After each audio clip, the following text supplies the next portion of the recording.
Okay, it says we're live, so here's hoping we're actually live and people can hear me. Not that anyone's here right now, which means I'm just talking to myself, the true mark of a sane and stable person. So let's quickly do something I've never done before and start promoting this stream. Oh God, there are way too many Discord channels. All right, come on now. Yeah, just in with all the rest of my fellow comrades. Just uh yeah, sure. I guess this counts. All right. God, I forget how many Discords I'm in. There we go. Stream promo. Uh-huh. And that's done. And oh come on, where is it? Hey, there we go. All right.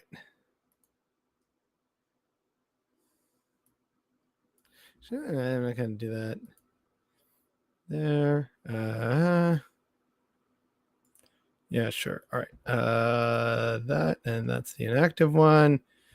And this is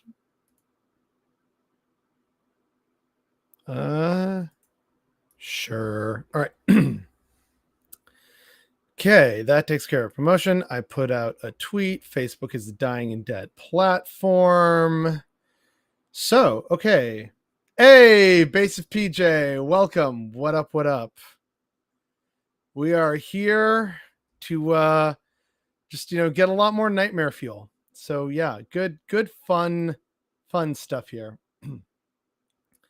And I think there's a way like this thing always wants me, where's the like pop-up or whatever, it wants me to say, oh yeah, promote your stream, and then I can click this away and say, hey, I've done it.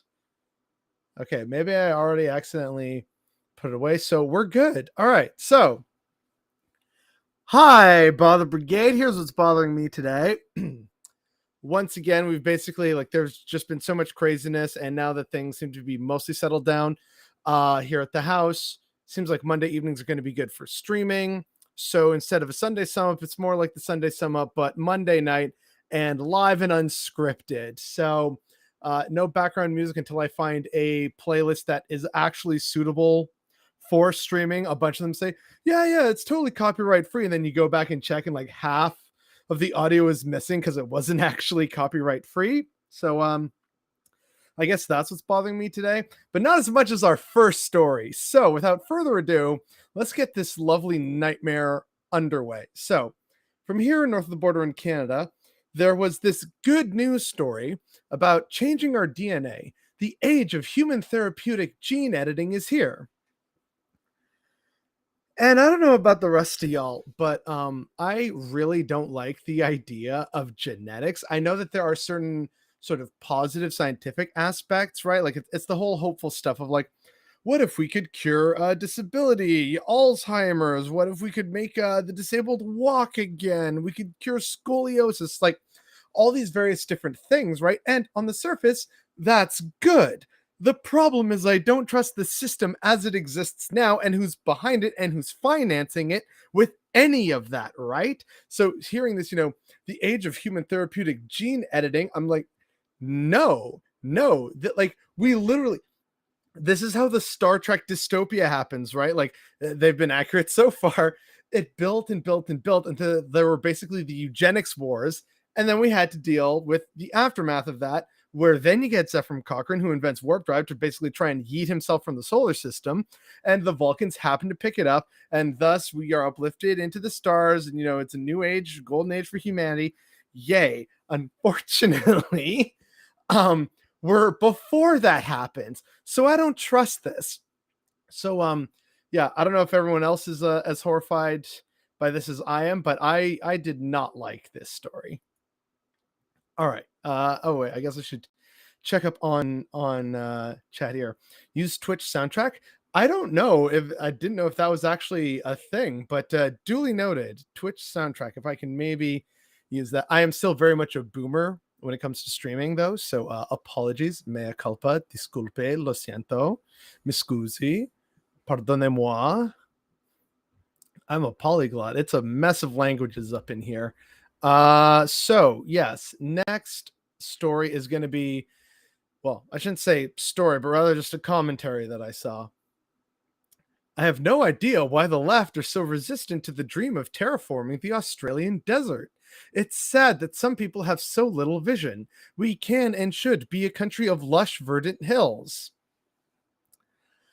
I don't know how familiar people are with other previous geoengineering projects, but they are always, or almost always, a feat of spectacular human hubris that we should absolutely stop trying to do.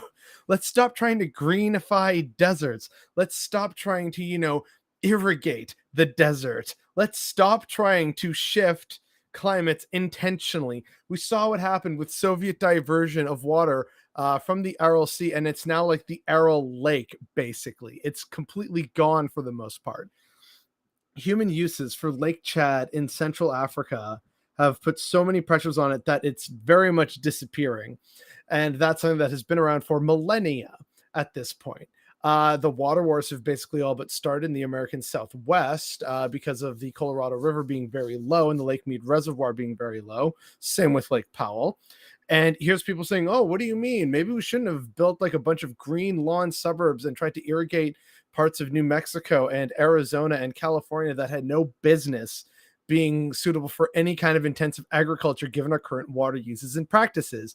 Maybe these were all bad ideas, but unfortunately, down under, they are having some discussions about trying to greenify the desert because they've realized, oh, hey, wait a second, climate change is going to really screw us here in Australia, and we're already mostly desert. So, maybe we should try and find a way of mitigating that. They're not going to end their very profitable coal industry. That would upset their coal barons. So instead, they're talking about greenifying the desert as if that's actually a legitimate solution. It's absolutely infuriating. And again, it all lies in spite of the fact of, as someone says here, it's Aboriginal land, mate. You don't think those people should decide what happens to their land? Yeah, right? It's like, yeah, we're just going to greenify the desert. Meanwhile, like, they already messed up. See, here's the other thing about the Australian outback that very few people know about. In 1 second, I'm going to turn this off. It's a little warm here. All right. So one of the things that people don't often know or appreciate about the Australian outback is that it didn't used to be quite so dry and dusty and full of desert and terribleness. The indigenous people of Australia had obviously learned over the millennia how to best use and manage the land and the water and the animals therein. They had sophisticated mussel farms in their rivers. They knew how to properly cultivate various plant life to help with soil retention, prevent forest fires. They had millennia of experience. But then the white man comes in and says, oh, this is perfect range for all our invasive species. Let's just release like horses out into the wilderness. And even though they have no natural predators here, and sure enough, that's been a disaster. Like, it's just the hubris of man, or particularly Western white man, knows no bounds. And so, here they are talking about, we're going to greenify the desert. And it's like, hey, maybe you shouldn't have A, fucked it up in the first place and listened to the indigenous people, and B, that's still the indigenous people's land. You should maybe look to them for guidance, considering they knew what they were doing for millennia. Just saying. It's so infuriating. We can't even keep the US from turning back into a desert. Well, there's like expansion of desert, but also there's plenty of parts that are not desert. It's a little complicated in North America, but yeah, oh boy. Oh, apparently, and I missed from earlier, Basic PJ, you were screaming about US cutting school lunches at the end of the month earlier. Yeah, America is not exactly a good, fun state of mind or being right now. Planting trees does actually prevent and reverse desertification. It's not always hubristic. Not always, but in the vast majority of cases, yes. And the last people I trust are the Australian, like, white settlers who cocked it up in the first place, right? Um, I know there have been, like, the whole like tree planting project going on across the Sahel to prevent desertification. So that's fine, right? Like, And I think there's a distinction to be made there between like planting trees helping to prevent desertification versus trying to greenify the desert. Those to me are two different things. Not sell to a company that will terraform it. I assume that someone will make money off of this. Okay, galaxy brain take moment. Maybe we could actually convince Elon Musk to like we pretend that the Australian outback is Mars that we've secretly been greenifying and putting an atmosphere. And so we like just divert all the rockets to there. And then he's like, oh wow, Mars, so cool. And then it just hangs out in the outback for a while. And then he's no longer our problem. I'm just saying that might be a really good idea. And also, I realized I forgot to share this stream on YouTube. And I have no idea how to do that because I am a boomer. No, come on now. What the heck? All right, fine. Well, now this means I have to actually go to YouTube, find the tab that says I'm live. Oh, and apparently this I need to update the title. Whoopsie. Oh, come on now. There we go.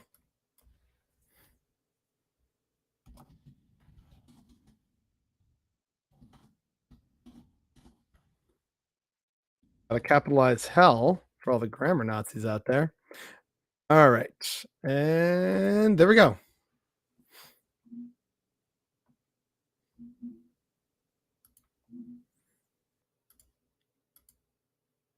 Oh, good. It's working. All right. Awesome. Sweet. And sorry for the delay, folks. Just going to quickly post to people that I am also streaming on YouTube, and I am terrible at it. Come waste your Monday night with me. Okay, there we go. All right, now we're back proper. Australia returning 40,000 acres of rainforest back to Aboriginal people was one of the most unexpectedly galaxy brain things they've done in the last half century. I'm pretty sure that was only in Tasmania. And from what I hear, Tasmania is like, it's basically a coin flip between sometimes being the most like sensible and progressive part of Australia because it's just isolated. But because of that, that's also where you get like the most extreme of Australian rednecks. That's what I've heard. Don't quote me on this. Like, I'm by no means an expert, but this is just like what I've heard from one Australian comrade and some Canadian friends who actually went down there to visit a friend of theirs. And this is just from like two people out of how many thousands. So not exactly saying that I should be trusted with that assessment. And nice you chat. Hey, all right. Even if they only did it as part of begging them to fix the problems with the fires for them rather than out of actual goodwill. Yeah. Like, I mean, yeah, silver linings, right? Like, I'll take a partial win as opposed to no win at all. Yeah, you're fine. Could see from about a minute in. Okay. Hi everyone. Hi bothered boy. Hello Contrafax. Welcome. We are joint streaming on YouTube and Twitch, and hoping that this continues to be better. But yeah, now that we're wrapping up with this story from Australia, unfortunately, folks, we got a lot more terribleness to cover. I'm not even including like stuff from other sites, like, stuff that I saw on Reddit or Facebook or that was sent to me by fans or patrons or anything like that. So we're basically almost exclusively Twitter, except for like the news articles that came from tweets. So next up, here's a good bit of fun. I like to remind people that we are still in a pandemic. So, according to Fortune magazine, new Omicron variants are so infectious that South Africa had a fifth wave, even though 97% of people had antibody protection.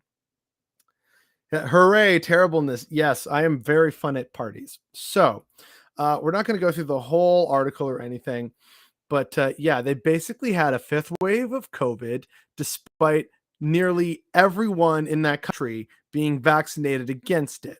This is the problem with allowing the thing to spread, and because of how we are trying to, quote, control the spread. We aren't really controlling it, but for sake of the example, the way we're controlling this virus is encouraging greater virality and transmission. So we are, by our actions, or rather inactions, creating more infectious subvariants of the Omicron family because we refuse to actually shut down and get a handle on this thing. So, because of that, they found that examinations of 3,395 samples from blood donors earlier this year, at the tail end of the fourth wave of infections, showed that 87% of South Africans had previously been infected with the virus, while just over 97% had either had a previous infection or a vaccination or both. It was led by Stellenbosch University, DST NRF Center of Excellence in the Epidemiological Modeling and Analysis, and the South African National Blood Service. So, yeah, not great. However, I think I did mention previously, or maybe it's going to be part of like the good news from May. The total global number of deaths has dropped below 1,000 for like the first time. I think it kind of went back up again. But so far, the trend is suggesting that we are actually starting to see the light at the end of the tunnel. That is the end of the pandemic. And now it's an endemic problem that we'll be dealing with for decades to come, unfortunately. But in that sense, it is still good that we are making progress towards a better, well, I shouldn't say better, but we're getting past this, dark days. Like we can finally see the light at the end of the tunnel. All right, next up, this chud. So this one, fair warning, folks, I absolutely hate this. He did have an interaction with me in the replies, which I found kind of interesting. But the main problem for me with this guy is this is an example of what we are having to deal with in Canada in terms of like our new kind of like Trumpism kind of ideology, how people are viewing things. Everything I don't like is communism.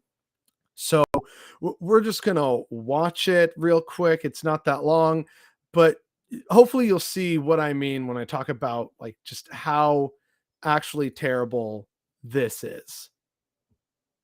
So hopefully everyone can hear it. So this is just a public service announcement for all Canadians across the country that Canada is officially out of red flags. We have an energy crisis. We have a food crisis. We have a housing crisis. We have record deficits, out of control inflation. We have gun bans galore. We have attempts to moderate and control all speech in this country. We have a government seeking to inspect and track and monitor Canadians' private data through their cell phones, at the border. And of course, we have state-run, state-funded media. We're living in a communist country. Changed my mind. You see the problem? You see the problem here, folks?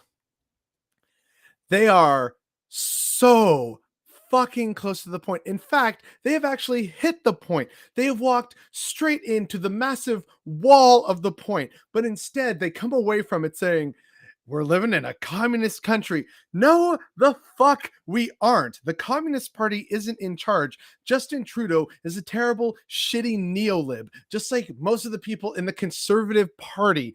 And here's the kicker, right? So if we go under this video, oh, hang on, wrong thing. It's changed my mind. Sounds like a Crowder fan. Yeah, he probably is. But so right under here, right? Look, I say, you're not describing communism. You're describing the current realities of late stage capitalism guided by neoliberal economic policies that progress from people like Mulroney, Reagan, and Thatcher. And he responds, a fair point, yet the largest employer in the country is the state. Citation fucking needed. Funded by citizenry, many of which no longer have the means to own a home. Not entirely incorrect, but that doesn't mean that it's communism. This is under, again, a capitalist fucking system, dude. And, can't travel or eat unless granted by the state. It's because, the federal vaccine mandates, like the vast majority of vaccine mandates have ended. So unless, case in point, most people have kind of gone back to normal across the country. So unless you are in the higher echelons of government, you aren't really being affected by this. You can go out and eat. You can go to restaurants. You can go to shops. You can go to offices. Like this is just so ridiculously like inane and asinine. And this guy is, like, he even admits he's wrong. Right? It's like, you're not describing communism, you're describing the current realities of late stage capitalism. It's like, yeah, okay. Like, dude, what? Then fucking take the video down. And then I think some lady said, like, yeah, the state isn't communism, authoritative, whatever. Like, it's just absolutely messed up. It's absolutely ridiculous that, like, th- it's so So infuriating this is just a that people public. like this are, out there among us, and they're thinking like they're accurately pointing out the problems, right? Hey, we can't afford things. There's food shortages. There's, all these problems. There's no housing affordability, massive deficits. And it's like, yeah, dude, that's capitalism, not communism. Like, fucking hell. Hey, good evening, Midnight Man. BA4 and BA5 are so immunologically different from other COVID variants that they should essentially be considered new diseases. Yeah, probably. Reagan did a communism, but by accident. Yeah, good old Reagan, right? Introduces the first tax on pension funds because he cut the wealth tax rate from like 75% down to 25%. Huh? Gee, I wonder why we live in a nightmare dystopia. Thanks, Reagan. Yo, what's up, Caleb? So, that's one man who's like absolutely infuriating, but unfortunately, folks, we're just getting started. So, on with the show. Okay, so one of the problems I'm noticing is how this doesn't always want to like work exactly as smoothly as I like. So, next up, and we're still kind of vaguely talking about pandemic and stuff. Airline that demanded the removal of COVID-19 precautions now unable to run full flight schedule due to COVID-19 staff absences. If only there were some protective measure we could take, said the frustrated virologist. This is in reference to the fact that a couple weeks ago, Delta Airlines announced that it was cutting back on something like 100 flights because, we don't have enough staff to manage them. So this allows us to be more flexible with our scheduling purposes and also with our staffing needs, which is, just maybe, right? Maybe y'all shouldn't have basically forced the CDC into doing what you wanted them to and shorten the isolation period down to 5 days because you thought, oh, we could get over it. It should be fine, right? And here they are, still having to cut back. It's almost like looking at short term gains results in long term pains. But yeah, so on in late May, so May 26th, Delta Airlines has announced it will cut about 100 flights a day from the schedule this summer to minimize disruptions and balance back faster when challenges occur. We've seen similar things like at Heathrow's airport, Pearson here in Ontario. That's Toronto's main airport, for those who are unaware, and a couple other airports as well. Basically, because people are still sick and haven't returned to these industries because they've, done what conservatives say and gone out and found better, safer jobs, especially work from home jobs. So now there's a staffing shortage because of that. And also because those who have returned still have to be out because of COVID for at least one business week, 5 days. The result means that there's less people at the ticket counters, less people at like kiosks, less baggage handlers.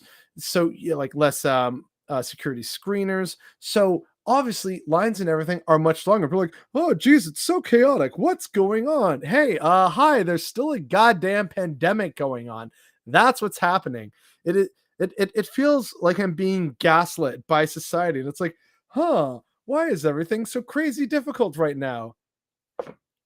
Because there's still a pandemic. Sorry, like it still exists whether you want to believe in it or not. That's the thing about conservatives. Unlike liberals, they actually accurately identify problems a lot of the time. They just assign exactly the wrong blame and their solutions are actively harmful. Yeah, you know what? I mostly agree with that. I kind of even made a video about it, just pointing out how conservatives are nearly like leftists or communists without realizing it. It's the whole like weird social aspect that sort of challenges that for me. But for the most part, I do agree that like they'll accurately point out a problem. It's like, hey, housing is unaffordable and that's unfair. And I'm like, yes, welcome, comrade. And they're saying that's why we got to kick out the immigrants because they're just taking up too much housing and driving up the costs. And I'm like, no, you. So yeah, that's my daily struggle at work sometimes. Let's see how the world's gone to shit today. This is from a couple weeks ago, but the world basically goes further and further to shit every day as we're going to learn, as we get closer and closer to June, which is where we're going to end up, hopefully by the end of this stream. And I have a few other surprises and stuff. So fingers crossed we can get through these fairly quickly, unlike last time. But once again, thank you all for being here on this terrible, dark journey. I appreciate the company. I really do. So let's see. Next story is going to be right. Yeah. Fun stuff. Extinction due to GDP growth is now projected to be so extreme, 20 to 50% of species by the 2040s. Scientists are calling for economic system change, even as they freeze the cells of amphibians, birds, and mammals in case future generations can bring them back from annihilation. So we are literally at the point where we're creating a modern day ark, and not the kind of silly ark that Elon Musk was talking about with like his SpaceX rockets. We are talking about genetically freezing information and animals in their cells in the hopes that in the future, somehow whoever's left will be able to rebuild this world from the ashes that we so gleefully marched into. That is peak dystopia. That definitely gave me a ton of inspiration for my Poetry for the Apocalypse series, which no one's going to read until I get at least like 50 pages done. We're only at like 28 or something. So we're a ways off. But this to me is something that should be a lot bigger news, but it isn't. And I get it, right? Because a lot of people have more pressing concerns, and that's entirely valid, right? More people are going to be far more concerned about the price of gas, about the cost of groceries, about their rents going up, as opposed to, hey, the climate crisis on top of all that, right? Like it's kind of like you have to create an order, a hierarchy almost of what's most relevant in terms of your daily lived experience right now, which are the things I mentioned for people. And that's unfortunately why the climate crisis is kind of just being ignored, pushed to the back burner, because for a lot of people, it's like, man, I'm sorry, but like right now, I kind of got to figure out how to feed myself and keep the lights turned on. Because of course, it's stupid freaking hot in some corners of the world. So they're like, hey, I need to, keep the lights on and the energy running so that I can not burn to a crisp in my home, and then I need to go and work to pay for all these bills and the groceries I increasingly can't afford. So unfortunately, things like economic change and ecological systemic collapse aren't exactly going to register for most people in their daily lived experience, unfortunately, even though it is something of supreme importance that is affecting us all every day. It's just one of those kind of like priorities. And like it's a whole thread. You know what? We're not going to go through the whole thread because that is going to take a lot of time. So I will just link it in the chat for people. Speaking of, how's chat doing? We having fun? We're talking about extinction. Are we having fun yet, y'all? What the hell? Yeah, I know, right? When the system becomes accelerationist, I don't know about it becoming accelerationist. I see this more as scientists recognizing the writing on the wall and trying to do their best to save future generations that will emerge from the ashes like a phoenix. Oh, great, animal extinction. This is why we shouldn't leave it all up to young ones to handle. Agreed. Which is why if young people want to literally start like burning rich people house down, I think that good idea. Also, the Ever Given story kind of gives an idea of like, oh, cool. So we can actually bring a lot of global trade to a standstill if we just have a bunch of strikes and make some weird, awkward blockades and stuff. Okay, that gives me a ton of very anarchic ideas. So, oh, you just realized fire season's coming here? Yeah, it's already been fire season for my friends and family on the West Coast. Fire season's coming up here soon. And recently, and also still, I guess, ongoing, it's been flood season in Manitoba. So good stuff all around. All right. So I put the link in chat. Seems like it's gone through. So if people want to read that dystopian horror on their own time, feel free. So next up, real quick, this is a liberal candidate from here in Ontario, because we just had that election a few days ago, right? June 2nd. Good stuff. And unfortunately, it wasn't a result that I and many other leftists wanted, but I also wasn't surprised by it. The campaigns run by the Liberals and the NDP were terrible. But lots of people were saying the Libs are the only solid progressive choice. And this flies in the face of that. This is the candidate, Lisa Patel, which Tory is saying Lisa Patel will make Ontario great again. Now, to be fair, this first picture, there's context, right? So great minds think alike on fashionable colors. I don't know about his hat. So, she's like, yeah, make America great again. Not really. However, still at least comfortable working alongside them, right? Which is a bit of a red flag. And then we had this lovely revelation. My photo op with President Bush, along with my lineup crew for the photo op. I love the Keener lineup crew, as Rocco Rossi is hiding in one of them, but you can still spot him. So, yeah, just posing with a fucking war criminal. Yeah, libs are really progressive, totally caring about the environment and real progressive policies rather than working with actual conservatives. Huh. Okay, sure. I believe her, right? So, yeah. This is why a lot of people didn't buy the whole liberal shtick of, oh no, we're progressive, and this is why you should vote for us instead of Doug Ford's PCs. It's like, come on. Why is everyone using the Trump slogan? It's getting old real quick. Not in right-wing circles. It's why whoever made the fuck Trudeau flag is rolling in cash right now. I have been tempted to just like make some other kind of like new fuck Trudeau merchandise and then donate all the proceeds to like refugees and like a variety of LGBTQ friendly charities. Like just absolutely fuck with them.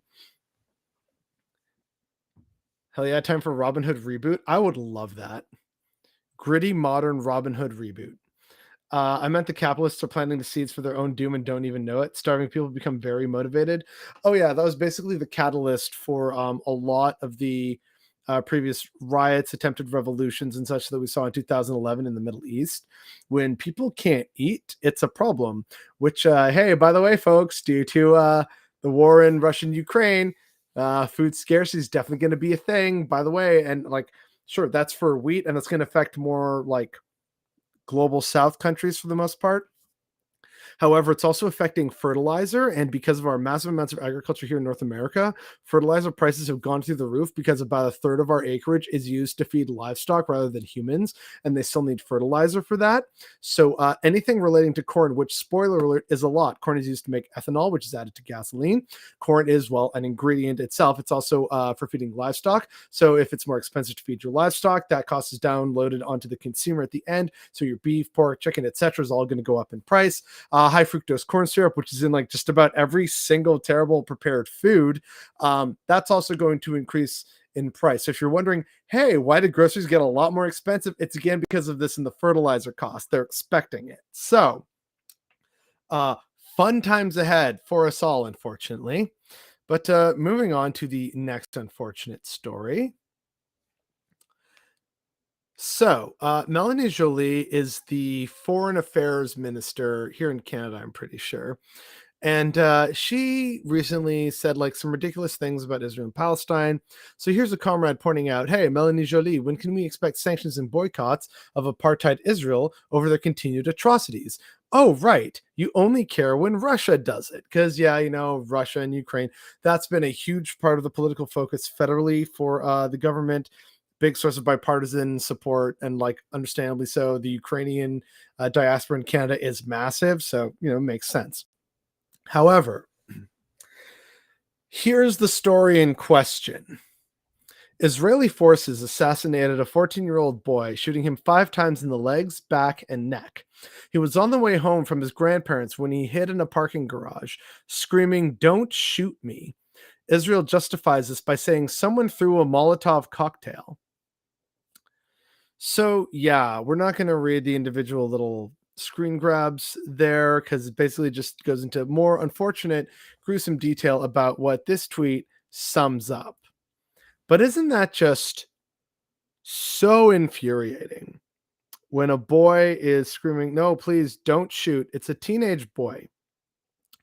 And he's basically there's no other way to put it. He's massacred. Like his body is massacred by Israelis, and the justification is, well, someone threw a Molotov cocktail. Okay, but was it him? And like, have we not been able to arrest people? Like, it's yet another dead Palestinian in the struggle for Palestinian liberation, and the Israeli security forces just throwing out yet another excuse for their absolute horrific brutality. Have been currently watching X-Men, and honestly, with the way things are going, it's basically reality with minorities. Yeah, man, if only I could actually have cool mutant powers, that would make things a little more bearable, but sadly, that's only in the fantasy world. Oh, and a spoiler alert, this is the only dead Palestinian we're going to talk about, unfortunately. So, we got to talk about J.K. Rowling for a bit, or K.K. Rowling is someone referred to her as, which in my opinion is a way better and more accurate term for the less than lovely lady. So, today, J.K. Rowling tweeted out the article below. In many ways, it is her usual transphobia, but the source it's from and the way the article is written requires further examination.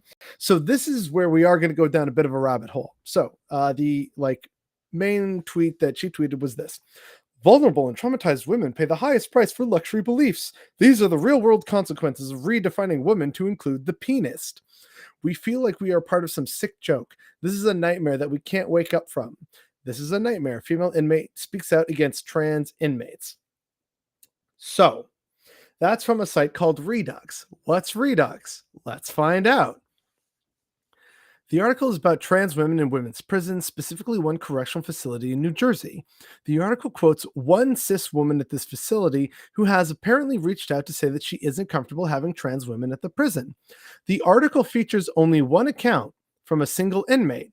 She reports that other cis inmates are unhappy at trans women being at the facility, but none of them have given statements. No other inmate is quoted. Interesting. The statements the source make about the alleged intimidation behavior of the trans women at the facility are not backed up by other sources. No statement from the facility itself appears to have been sought. The author is a woman called Genevieve Gluck. Genevieve is a self-declared advocate for women's sex-based rights, which is a phrase well established in anti-trans circles. Gluck has written a number of articles that present trans people negatively. I think we see where this is going. A significant part of her output as a writer is anti-trans. There it is. She has also persistently referred to trans women as trans-identified males, another phrase common amongst anti-trans groups. Finally, she has written articles defending Rowling herself. What's current? Olympics to abandon rules on testosterone suppression for trans-identified male athletes. What's current? Tavistock claims girls who don't like playing with dolls are transgender, according to whistleblower. What's current? J.K. Rowling's name practically erased from new Fantastic Beasts 3 trailer. So, yeah, maybe a bit of a simp, but, we're just kind of trying to figure out what this is all kind of about and why this is extremely dangerous and harmful to the trans community. So, let's read on. This article is from a site called Redux. The site appears to be a blog using the WordPress platform, and according to its Patreon, is less than 6 months old. The site was set up by Genevieve Gluck, and many of the articles are written by her. So, yeah, all right. The site is not well established and currently only has 132 patrons, from which they get £806 per month. This is going to be a great time to remind y'all that I do have a patron. So, maybe help the cause by joining my Patreon, and hopefully we can surpass this lady and fight back against her terrible turfiness. So, and apparently, if you join her Patreon, you can get an exclusive organic tote bag for which you can be a more terrible, fascistic piece of bigoted shit towards trans people. Yay, I guess. Like, ugh, the world is exhausting, but unfortunately, we're not done here yet. The site is apparently aimed at being pro woman and anti predator, of course, but the majority of the content on the site's homepage are anti trans pieces. This is in line with anti trans activists who repeatedly try to cast trans women as predators. Norwegian feminist facing up to 3 years in prison over tweets. Bailey Tribunal, lesbian sexual boundaries like racial segregation. Dave Chappelle attacker was triggered by anti-LGBTQ jokes. Norwegian feminist facing up to 3 years in prison over tweets. Oh, sorry, never mind. That was an earlier one. This is the nightmare. A female inmate speaks out against trans-identifying male transfers. So yeah, it's like it's just more kind of terrible, like white turfiness, really. In addition to Gluck, other writers on the site have an online presence that is dominated by anti-trans activity. Oh boy. Yeah, so like don't even want to read all of these because it's just awful and gross. But they're just clearly attacking trans people for having the audacity to exist. And then they're trying to, make themselves into the victim whenever they face backlash. And they deserve backlash, don't get me wrong. But all of a sudden it's like, how dare you call me out for my terrible shitty behavior? This is why feminism is truly still needed and why trans people are not a part of it. And it's like, it's all so gross, absolutely disgusting. And it's clearly like their grift, right, is they just absolutely hate trans people. So the problem is that for the most part, it was under the radar until J.K. Rowling brought it more mainstream. The amount of attention that Rowling's sharing of their article has generated is clearly unprecedented for the blog, which is not able to handle the traffic. So, what we have here is J.K. Rowling tweeting a post by an unknown blog with an implicit anti trans bias written by people with explicit anti trans bias that is based on a single source and has not even provided a comment from the correctional facility in question. Kind of BS, right? It's kind of one of those go out and find something that you agree with rather than to go out and find the truth.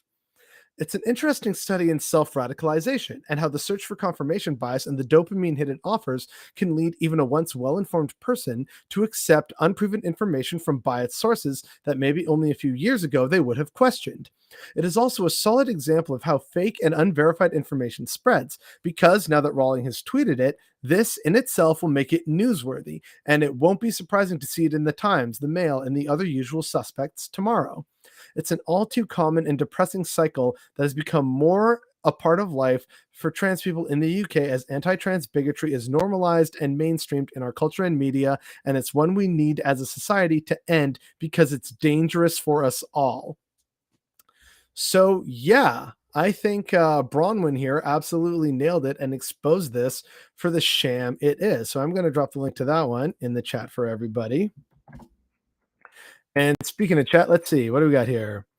The X-Men started as metaphor minorities, especially black people, but there's a reason Magneto's backstory involved Auschwitz. Yeah, like the whole point of the X-Men is the humans fear what's different. So like it's why for so many different minority communities it's very relevant. So Magneto being a survivor of the Holocaust and World War II. You have Black and Hispanic mistreatment being a common theme for a lot of the whole sort of like, oh, I'm staying in the closet as a mutant. Obviously, for the LGBTQ community, that was a really big one for them. Like, oh, hey, I get it now, right? Having to hide who you are because you could risk losing your home, be ostracized, perhaps even murdered. Like, not a good scene, right? So yeah, the X-Men has always been very progressive in that way. And yeah, that's also why, like, for me growing up, like basically thanks to my dad, the comics I read most were also comics that he enjoyed. So it was like Batman, Spider-Man, and the X-Men. Those were my main comics growing up. A few other things here and there, like there's some Azrael, I think like a Green Lantern once or twice, one or two Superman comics. But like my dad, I don't know if he still has them or not, but like I'm talking like banker boxes full, like on their edges, right, of like Batman, Spider-Man, and X-Men comics, the overwhelming majority of them. But oh yeah, Nightcrawler. Yep. Oh no, what's happening? All the worst things, Emily. Welcome. Boo, turfs. Yeah, yeah. Turfs are terrible. Or also, someone, I forget if it was like Kalen Conrad or Harker or someone in one of my circles referred to turfs instead as farts, which are feminism appropriating radical transphobes. And I think that's a way better name than turf. So yeah, if people want to start calling these jackasses farts, please do. Like, let's actually make it a thing. Throw tomatoes at them. That's a perfectly good waste of a tomato. Rotten vegetables and produce and stuff like that. That's a way better use. Where's my slingshot? I mean, you'd know more about where your slingshot is than I am. Hello, bothered crew. It's the bothered brigade. I'm not sure what brigade is in French. I forget. Yeah, I've completely forgotten all my French battalion names, even though the Canadian forces and cadets drilled that into me for like years, but I immediately forgot it. Hi from Joel and Greer. Hey, what up? Some of my favorite IRL people. This is why I'm in stealth mode. If anyone I know knew I was FTM, I have no idea how they'd react. It won't be good. Caleb, my dude, I completely understand, and I am so sorry that you don't have a like loving and welcoming community around you. I, in many ways, like growing up in a major Canadian city that was fairly diverse for the most part. Growing up in like the downtown core, literally everyone in the apartment, and it was like the joke, everyone except for my mom and I was some kind of like gay pairing. So there was a gay couple that lived on the third floor, and then across from them was a lesbian couple, and then there was a trans couple on the second floor on like the other side of where we were, and then opposite from them was another gay couple, and then across from us on the main floor were two very adorable and very friendly lesbians. So like my mom and I were the only straight people in the building, but in a way that's good because like you just kind of grow up normalizing, like, you know, they complain about their partners sometimes, like, I don't know why he always collects these things, like we're running out of room in the dining room. It's like, I don't know how you're gonna square that circle, Ted. Really don't know. Sorry to hear you're struggling with that. Like, you know, we'd have like backyard barbecues, you know, support each other. Oh, hey, the power went out. Oh, here, like I got this flashlight here, I'll help you find things. It was a really good positive community that, you know, just kind of normalized um gay, lesbian, and trans people just kind of being around, even though we weren't anywhere near the gay village. It's just like, okay, cool, these are just people. And I went to a fairly progressive school where people were more than okay with being out. Obviously, there were still bullies and stuff, but at least there was like friends and community and support from administration and staff and teachers and stuff like that. So, you know, I recognize that for me and all these other people and um my queer friends, that's obviously like something that we had an immense privilege to experience in our younger years. And so I hope you know, I understand, Caleb, being in your situation, trying to keep it, you know, under wraps for safety reasons. I completely understand. And so I hope that someday soon you can have that freedom and that safety and that love and that community, because everyone in the LGBTQ community deserves that. And I'm so sorry that it's still something we have to fight for in 20 fucking 22. What's this now? Wait, no. All right, yeah. Okay, good. Oh, hey, I'm live. Yes. Did you bring the pitchforks? I was at a patio on the Danforth in Toronto Friday night. Three men passed by, one wearing a t-shirt said "Kill all pedophiles." The second one was recording me. I just came out as trans. Now I'm scared. Fair enough. Yeah, that would be terrifying. Absolutely terrifying. And a sign that unfortunately, even in Toronto, supposedly the most diverse and multicultural city in the world, that's still an issue that you will see and deal with.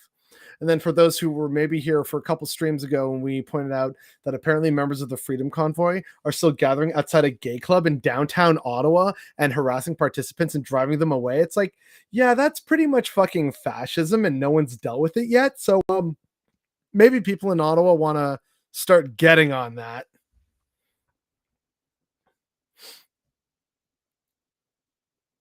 I'm not very open about being non-binary.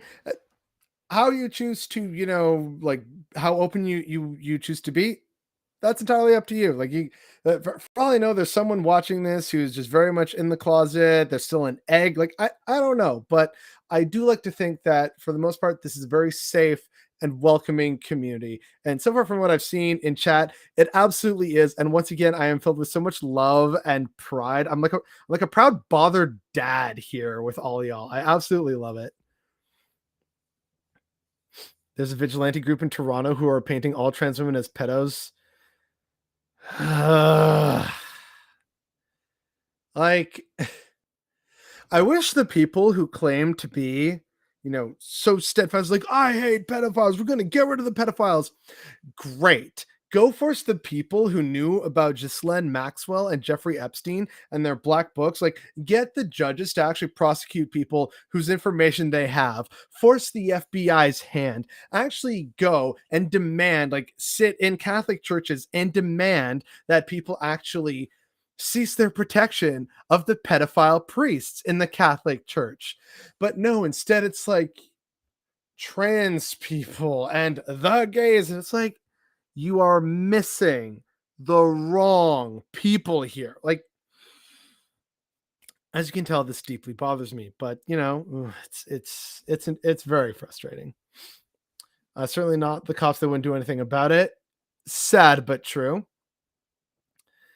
Yeah, it's not a great scene, unfortunately. But yeah, a little follow up to the Redux story.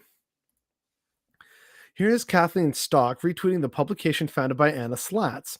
Anna defended running an article written by a literal Nazi because free speech. Currently, Anna Slatz and Redux are fighting to shut down any LGBTQ plus voices who support trans rights. That's what that movement is. So yeah, and they have the screenshots to prove it. Hey, look, drop this thing in case anyone wants to support the unapologetically pro-women, pro-child safeguarding outlet that wrote this story. Yeah, sure, you're totally not terrible people.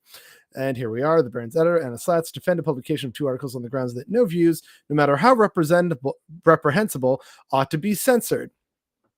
Actually, this reminds me, I'm going to find it real quick, because Harker the Storyteller has a fantastic video from several months ago, like 8 months ago. And by the way, subscribe to Harker. They are good people. Harker has also been an excellent comrade helping out. They've helped us out with several charity streams and tech issues before. Their video essays are great. So, go support this wonderful Aussie creator. But the one I'm looking for... Oh, also, this one here, Catholicism versus Queerness. Absolutely A-tier video essay. Absolutely recommend.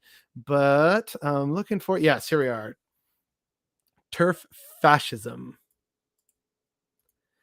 So yeah, it's a great video essay all about hatred, bigotry, and transphobia. Basically explains with proof, talking about Umberto Eco's The Ur-Fascist, and drawing parallels between that and current TERF or FART ideology. And yeah, it's just so plainly laid out that TERFs are fascists. So I'm gonna drop that in chat for everyone's enjoyment.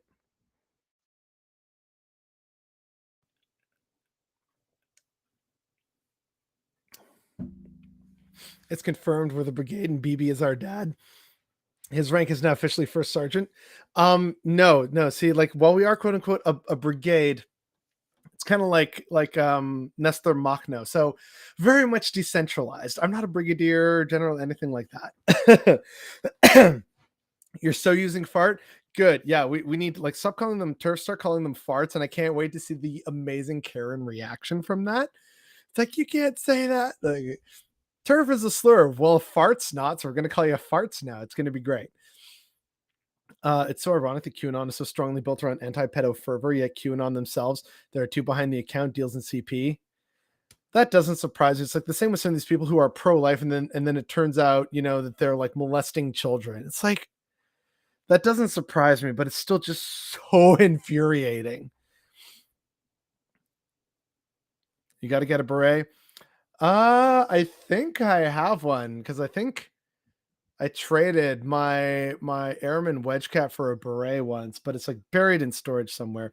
I do have a BDU cap, so there's that. I've used that before. Not necessarily in the field because it's not battle safe. Right, here we are. Okay, so yeah, so just like more proof that Redux is terrible and basically a fascist site for pissy turfs, or farts rather. Excuse me. So this.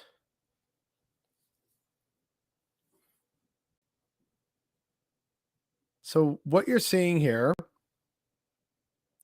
which is haunting, actually. And some people might think, ooh, pretty white lights. That is white phosphorus.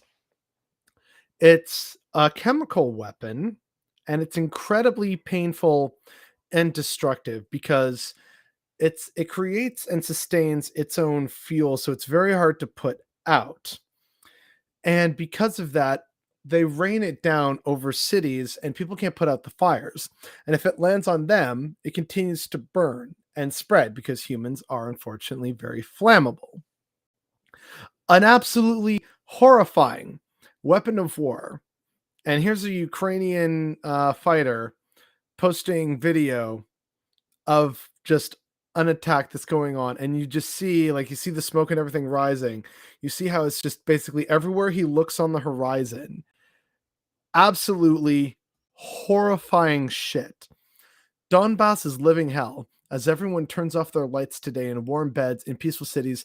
Think about the soldiers defending your comfort. Think about those who die for you to live. Yeah. War is actually hell.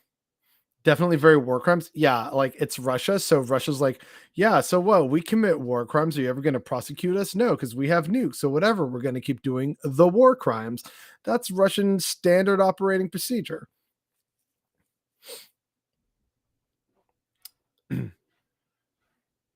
I sent you a picture on Twitter if you want to share with the chat. Okay, let's see. Let's see what's on Twitter. I have a ton of notifications apparently. Or did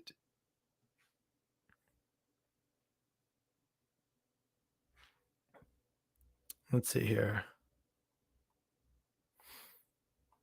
That's it here.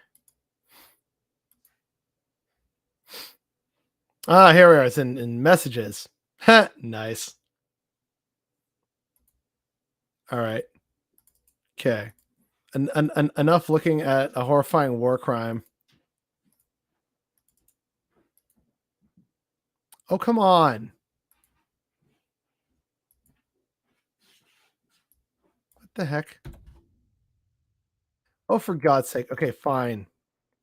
You'll get to quickly see my DMs for a hot second. There. Turf. Never thought I'd be fighting alongside the far right. The far right. Yes, you did. That's good. I like that. That's good.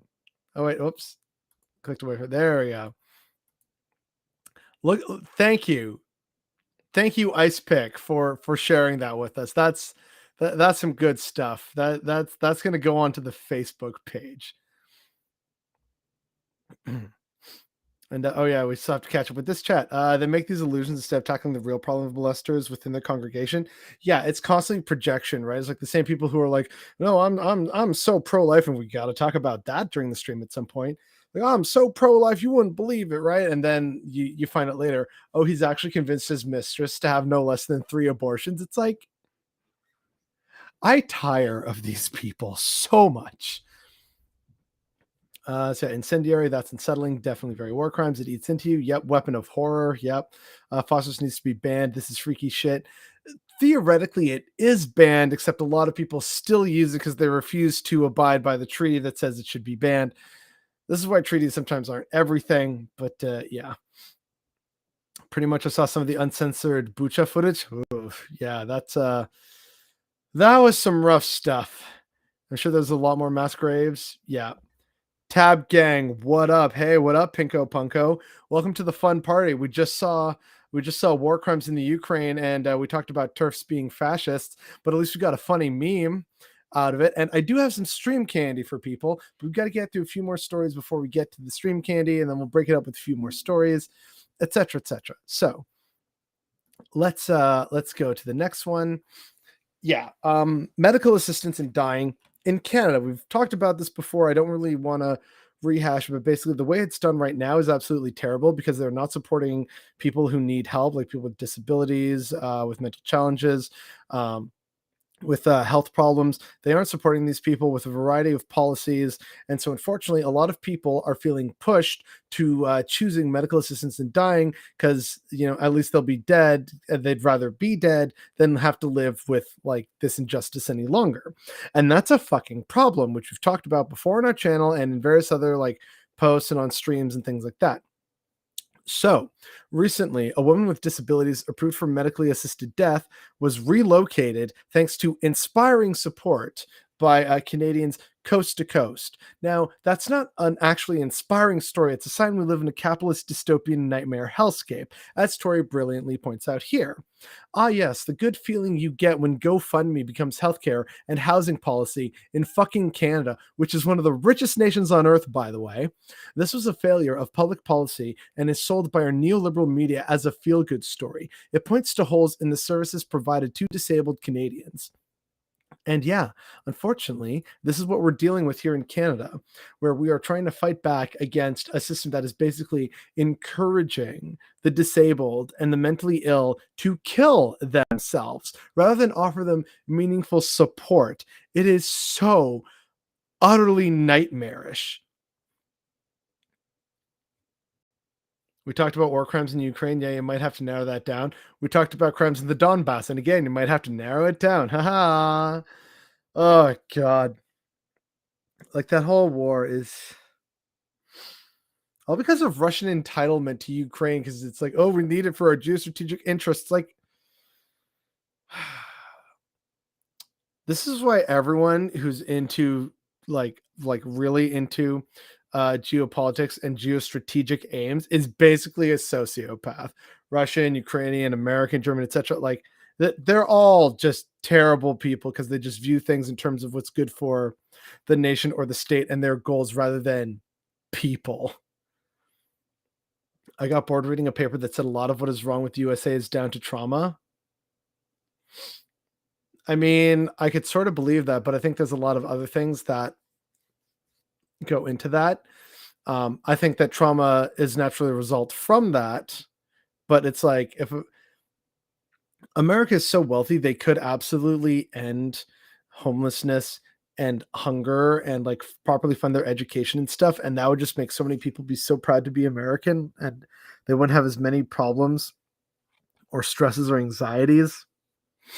But no, bootstraps and all that other nonsense. I think the workaround is that it's banned for use on people, but also useful for making smoke screens. I'm not sure. I'd have to double check that. This is why borders suck. Yep.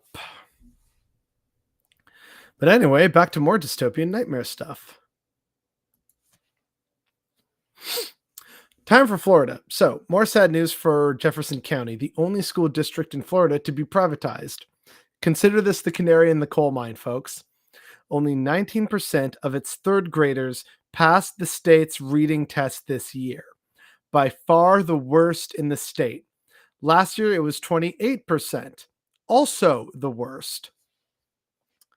So, maybe privatizing education isn't really a good idea unless it's, of course, for like the super wealthy schools that like pull out all the stops and all the bells and whistles for like the children of the 0.1%, right?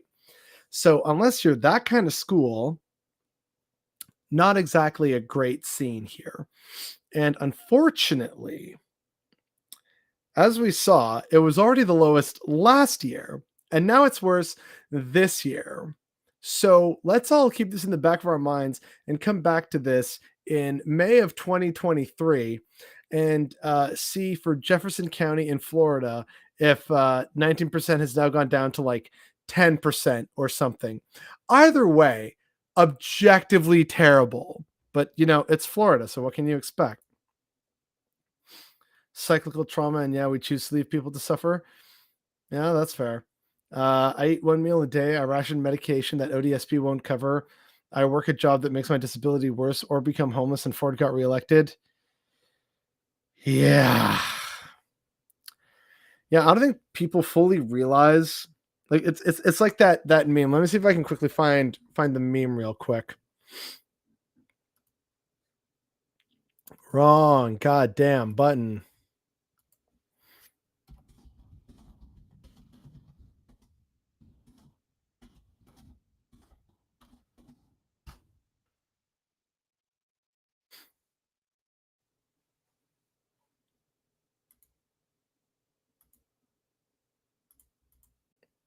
Oh, come on, just open up the picture, you ugh. So yeah, this right here, this unfortunately is the vibe right now, these past few years. Of course, it's here in Florida. Yeah. Uh,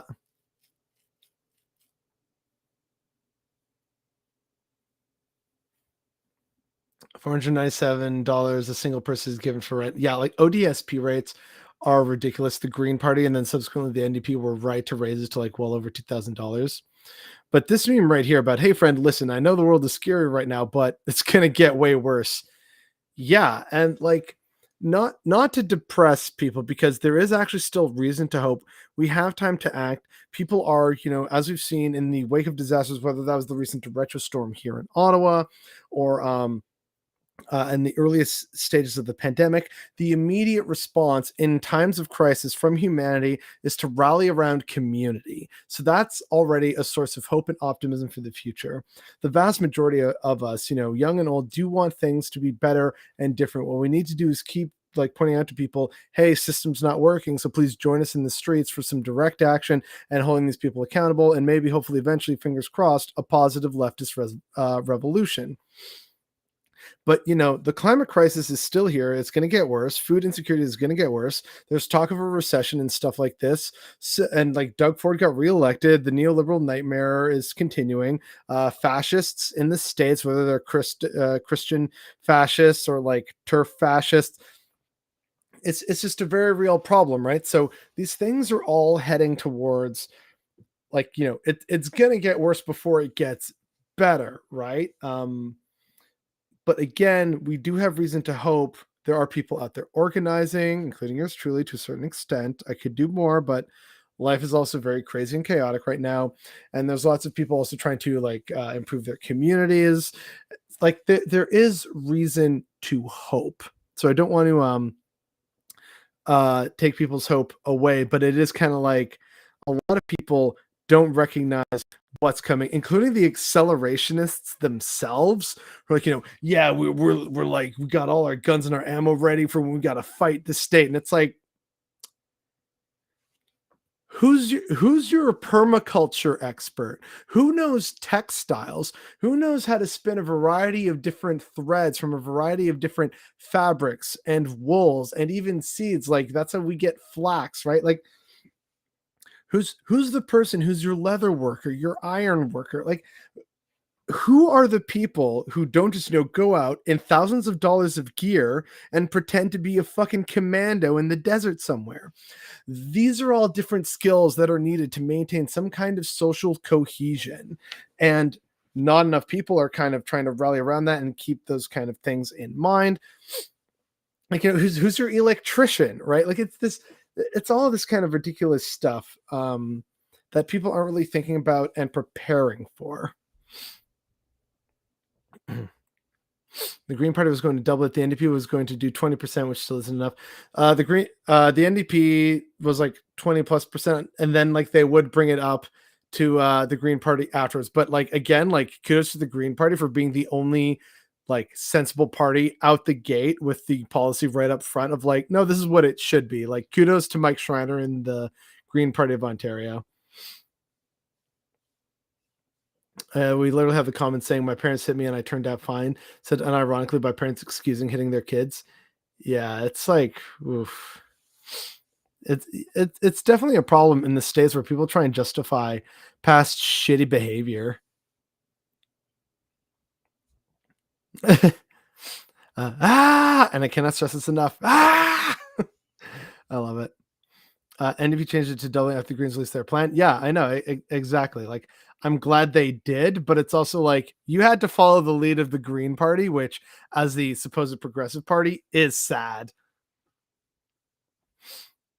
Yep, it takes a village. Exactly. And sure, you need like weapons and ammunition to defend that village. But like some of this stuff, like, the extreme preppers and it was like, oh, I'm going to have all the toilet paper, all the food. So people are going to need to come to me and I will be king of the ashes with all my stuff. And I'm like, man, this is why I'm making connections or trying to make connections with like farmers, people who are into permaculture, people who know how to build and maintain greenhouses and gardens, and contractors, electricians, people who know how to do wiring, building. I know a little bit about like sheet metal forming because of my history in aviation.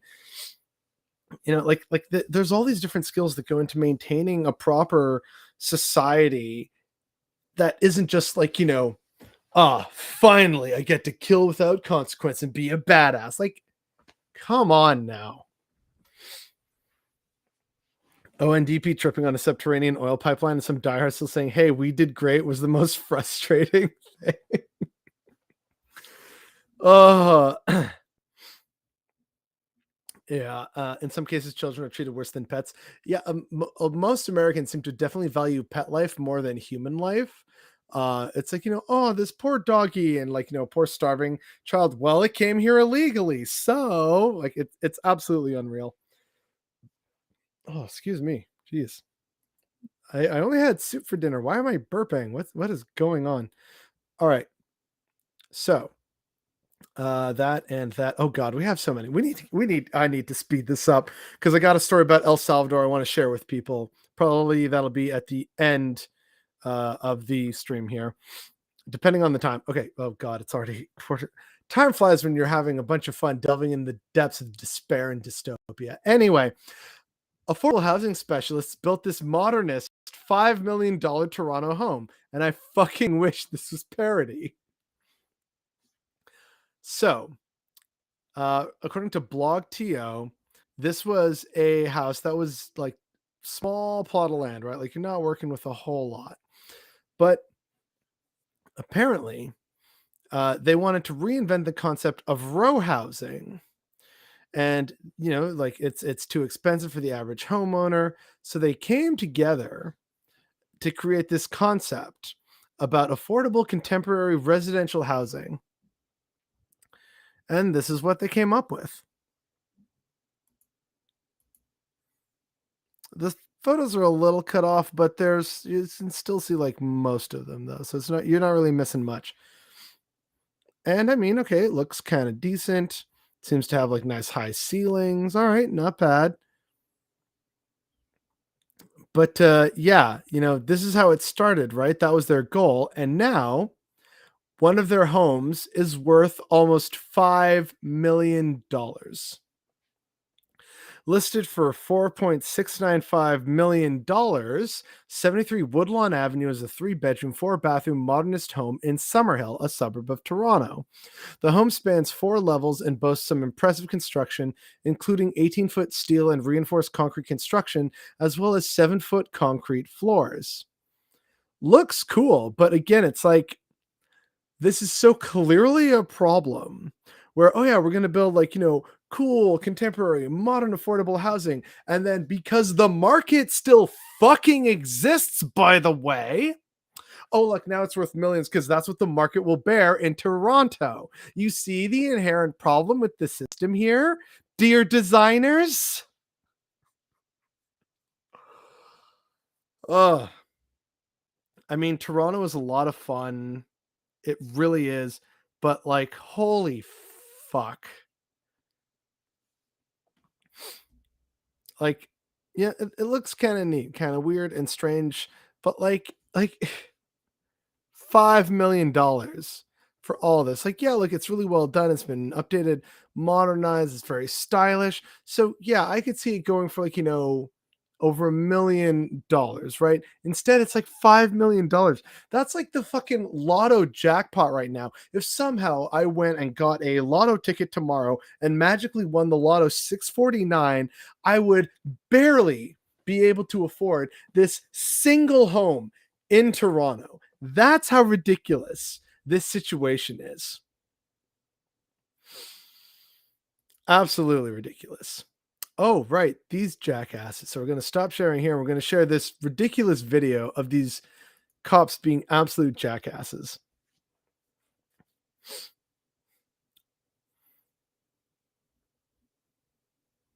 Oh, wait. We're missing.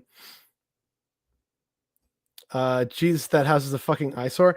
I don't necessarily mind that house. It's still not my thing or style, but like I've seen way worse modern houses. So because of that incredibly low bar, this to me is tolerable by comparison. And okay, get the pitchforks. They originally started out as an affordable house with like contemporary clean lines. The problem is that the market then decided that the actual value of the house is whatever the market will bear, hence the $4.695 million. The original listing price these guys wanted was maybe like just like a couple $100,000 or like over $100,000 or something like that. So it again highlights the real problem with the housing crisis right now. Uh, oh wow! I seriously just closed this whole last window instead of Steam because Steam was being silly. Yep. You can never afford anything close to that. I don't think any of us can, unless like one of my subscribers here is definitely George Soros or something. Okay, there's I don't know, combo. Got him. Cuba had it right when they banned owning more than two properties. Yeah, and like even for me, I guess I'm a little bougie. I would argue that under very specific circumstances, owning three properties would be okay, but that's like under a hyper specific circumstance where and this is basically the situation in my head where like okay, I guess I would allow that. Is you have a house for you and your friends and your family, right? And then you have like your second home is like a vacation home, cabin, something like that.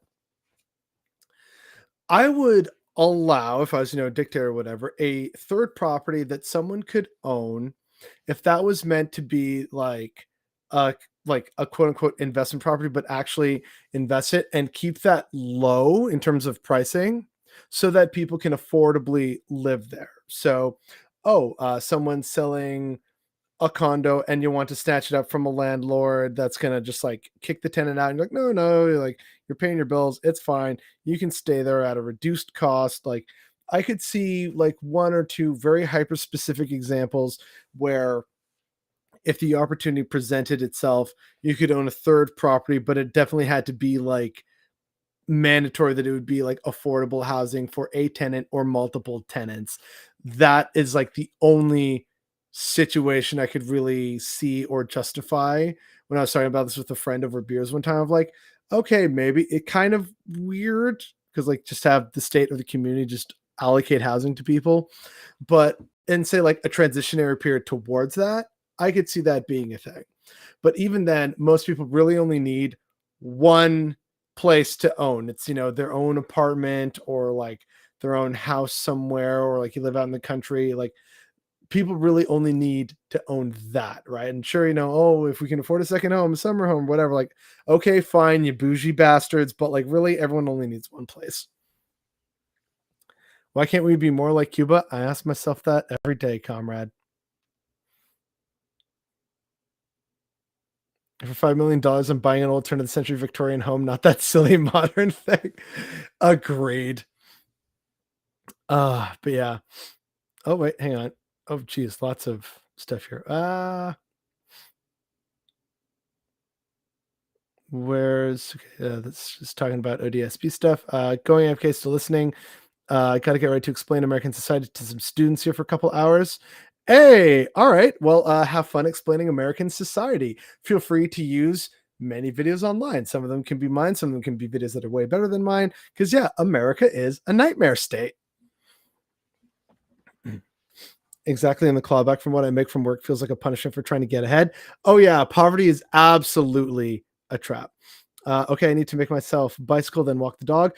If that's your way of saying that you're leaving, thank you very much for sticking around, and hope you have a good rest of your evening. It's a lovely evening outside right now in my neck of the woods, so I hope it's the same for you. And all right, so now we got to share this. Oh boy, yeah. So Lee County, Florida, is on some bullshit. Watch this, chat. Present deadly physical force at one of our schools, we're not waiting 1 second. We are going to kill you because you can't kill evil enough. Present deadly.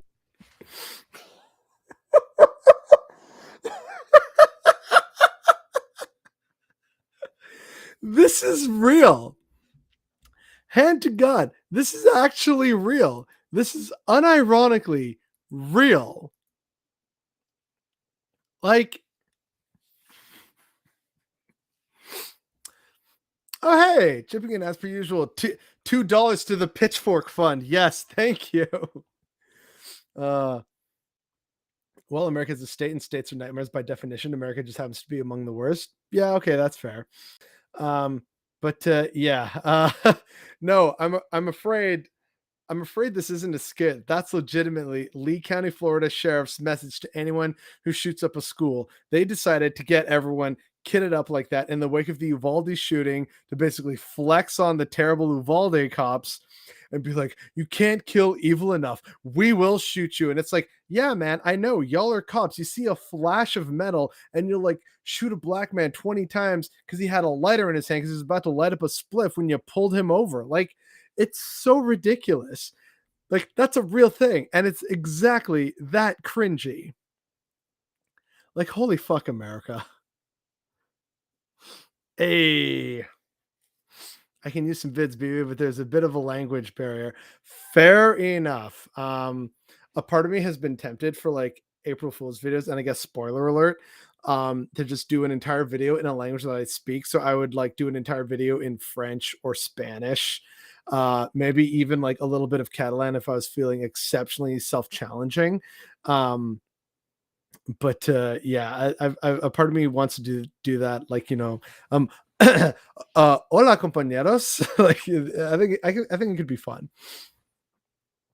Oh great, so cop militias are running schools now. I mean, they've always had officers attached to schools, which I'm going to get into in a really big video that's going to take down the police, so we'll see. Good to see you live, brother. Hey, thanks for tuning in, Independent Left News. Thanks for being here. Literally LARPing. Yeah. Okay. Don't think language barrier is going to be much of an issue for that video. Oh, okay. There we go. All right. Yeah, I might have to start doing a international series, but if anything, I'd want to double check my Spanish work with Javi or Javitrino on Twitter. He also does YouTube essays. He's a comrade living in Spain.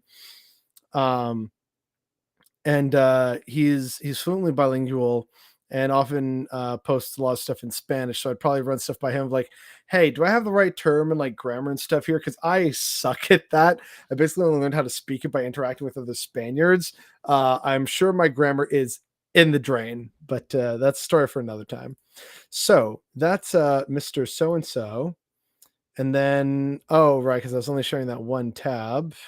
Got to share the whole window. So yeah, this is one of the more frustrating bits, but here we go. Wait, no, wrong thing. Stop it. Oh my God. Nobody knows the trouble I've seen. There we go. That's what I wanted to share. There we go. Okay, finally. All right. So remember how in like I think it was the April Good News video, we had some good news about, hey, Ohio was basically forced to go back to the drawing board for its very gerrymandered districts. I unfortunately have some bad news relating to that. Breaking: federal court orders Ohio to implement state legislative district maps that were ruled unconstitutional by the Ohio Supreme Court. So hopefully this gets appealed to the Supreme Court, but even if it does, I'm not exactly expecting much from that cabal. So, unfortunately, this likely means that Ohio is going to be stuck with its absolutely gerrymandered districts that were ruled unconstitutional by the state's own court. I wish these stories were bigger news than they are, because it absolutely needs to be known by way more people. By the way, did you cover the story of white people ripping down posters of the murdered Indigenous woman? No. Oh God, I haven't even heard of this, I don't think. Oh God. Oh, reality is exhausting. At Birdie Blake, you have a very kind heart. I appreciate you so much. Birdie Blake is good people. SCOTUS cabal, yeah. Yep, exactly. But yeah, so unfortunately, folks, like, there's the statement there and everything. This is what Ohio is going to have to deal with for a while. And, in hooliganism, like, this isn't really a really big thing. And after this, we're definitely going to take a little stream candy break. The thing about, Europe is there's a ton of football hooliganism, and it really kind of puts BLM riots to shame. And I wish more Americans knew about it so that I could see the wheels turning in their heads of trying to justify this kind of behavior, but not, people rioting over injustice in the streets. So, because of a football riot, Croatian police had to fire live ammunition during a football fan attack. Outnumbered Croatian police officers said they were forced to fire warning shots into the air and ground with live ammunition, by the way, when football fans returned from a match in the capital Zagreb, attacking them on a highway with iron bars, bats, and flares. Oh, this is hooliganism. How dare they attack authority? They need to be charged.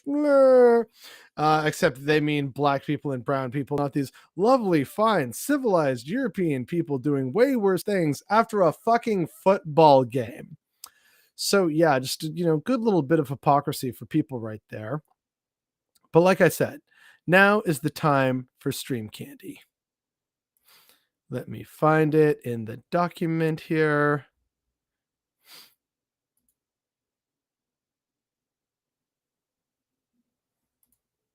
Come on. God, this document is way too big.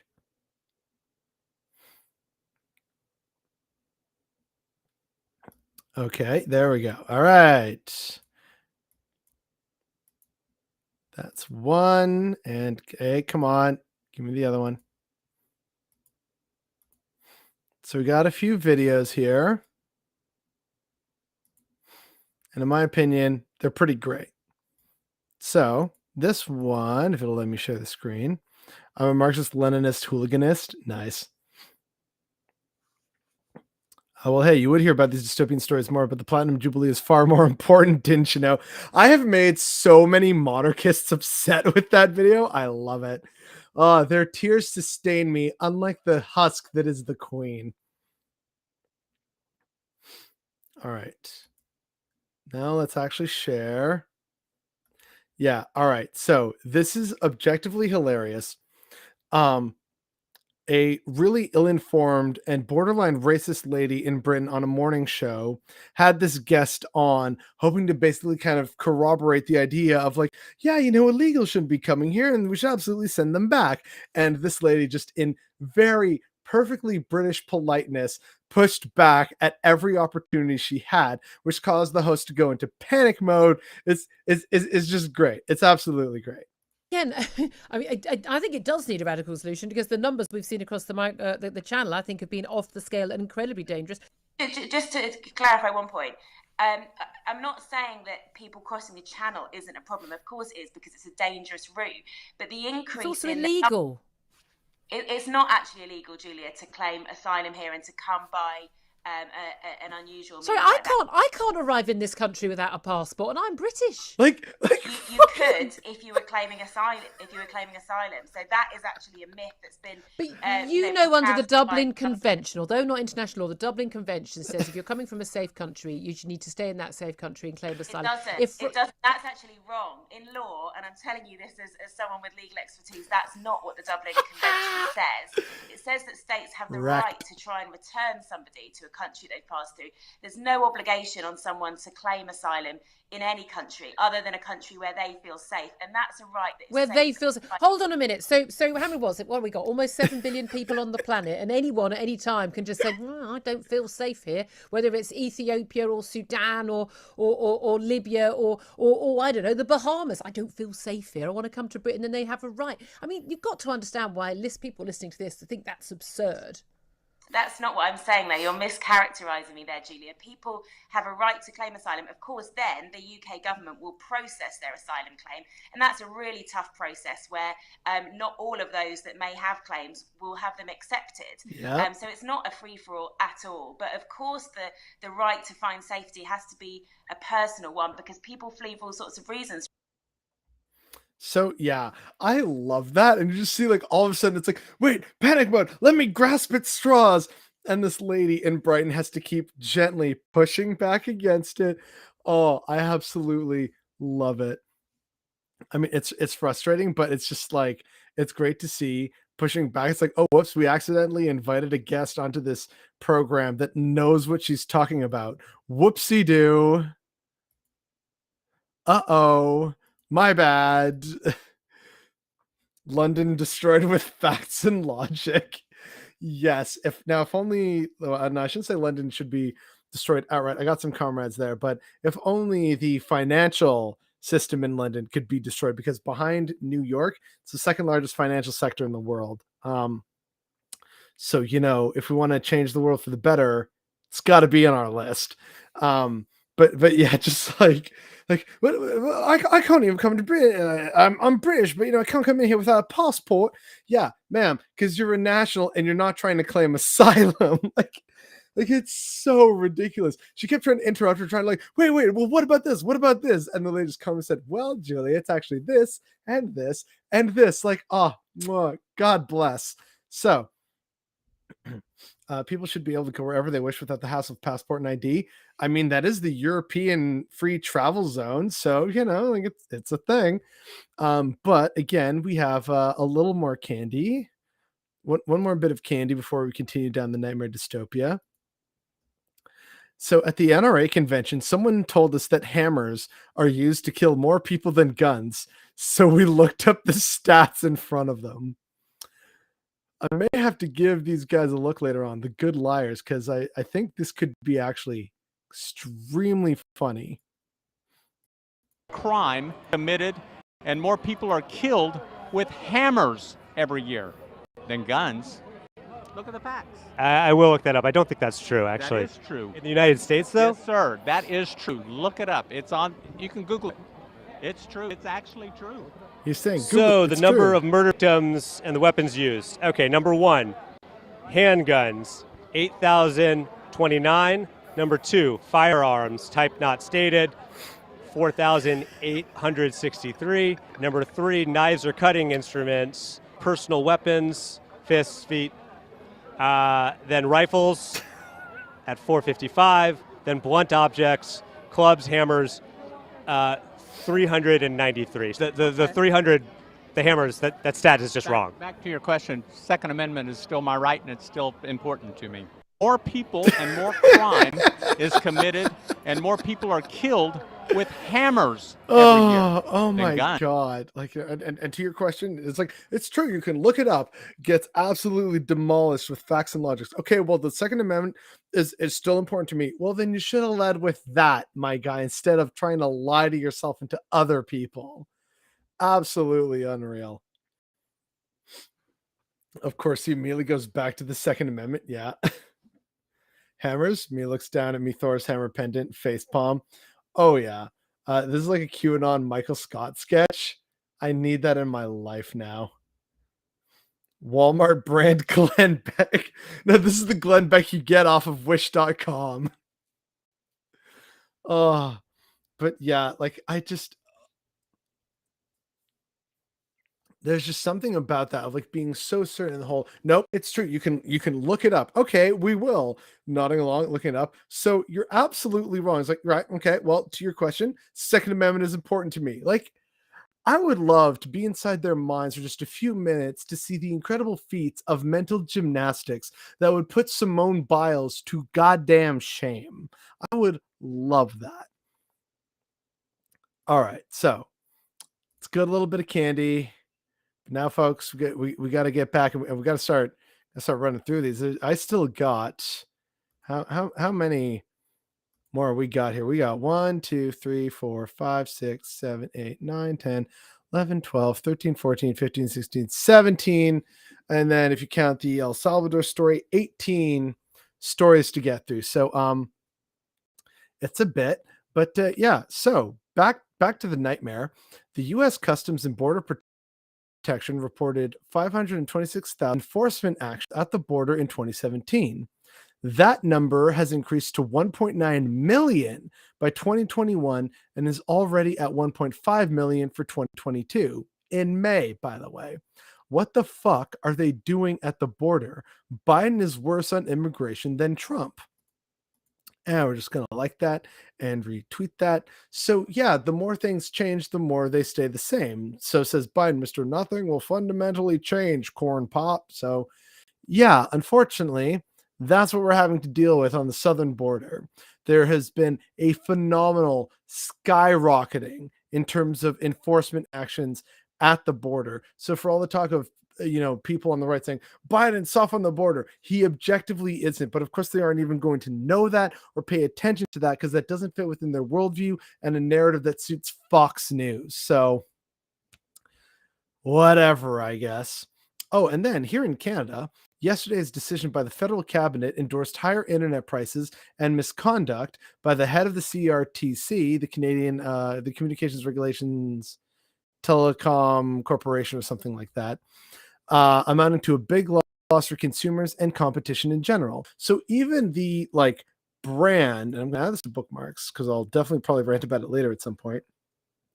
So this unfortunate, situation where this is a corporation, a crown corporation that is ostensibly supposed to protect consumers, and they aren't actually doing their job. So not exactly inspiring in terms of hope for the future. I need so many terrible people to just disappear into the ocean or the desert or something like that. I just really need them to go away. But unfortunately, we have to deal with them. So breaking, and there's a follow-up to this story that I absolutely hate, but it is what it is. So, breaking. Oklahoma's governor just signed into law a bill that bans abortion entirely, effective immediately. This was late May. This ban deputizes private citizens to act as bounty hunters and sue friends, family, and anyone else assisting someone in getting an abortion. It's the Texas thing all over again. However, unfortunately, it gets worse from here. The governor of Oklahoma, who just signed a bill banning abortion, period, is being primaried by another Republican who says life begins before conception. Yes, you read that right. Apparently, this dude in Oklahoma is not extreme enough when it comes to abortion. He needs to be challenged by someone who says that life begins before conception. This is what we're dealing with, folks. And of course, that's just the natural progression to the point that they can say, no, you know what? Basically, we get to decide at any point what happens with a woman's body. And that's basically going to be slavery for women again. God, I hate this timeline. Should be a public works. It absolutely should be a public works. Man, being a woman at 22 is scary. Basically, being a woman has been scary for the entirety of human history. If not just because childbirth was always a risky affair, but also because of entitlement to women and their bodies, of course. And then you also have women being treated horribly throughout the years and having no agency. So, yeah, basically, it's never been a good time to be a woman, except arguably sort of more recently with, the claims of equality and more bodily autonomy, but they're still having to be fought for that, right?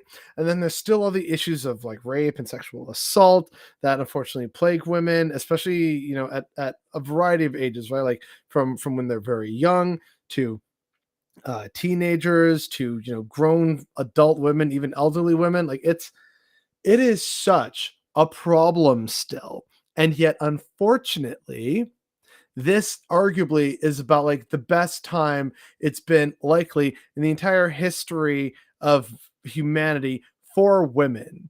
But it's still really scary and terrible. And doesn't that just say all that unfortunately needs to be said about humanity and culture and the current situation?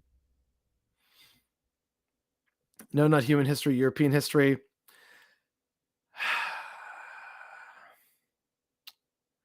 I don't have another 5 hours to get into this, but like, yes, a lot of it is Eurocentric. At the same time, I have seen historically how women in China, India, various corners of Africa, and the Middle East have been treated. There have been good individual instances. There have been a few sectors where like culturally just made more sense to treat women more equally, but no, it is not strictly a white European affair.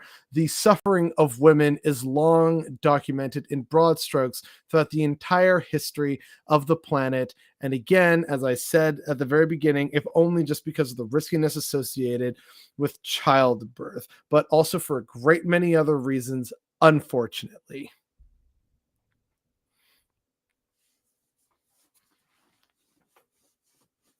It really isn't a strictly white history that's making women suffer. Like, it really isn't, even still to this day. Like, that's objectively not true. Also, hi, Mark. Oh, hi, Mark. I love that film just because of how absolutely terrible it is.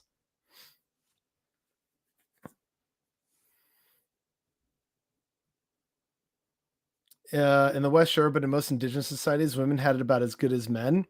Certain indigenous societies, yes. For example, at the very least, the Mohawk. I'm not sure about the other members of the Haudenosaunee. They do.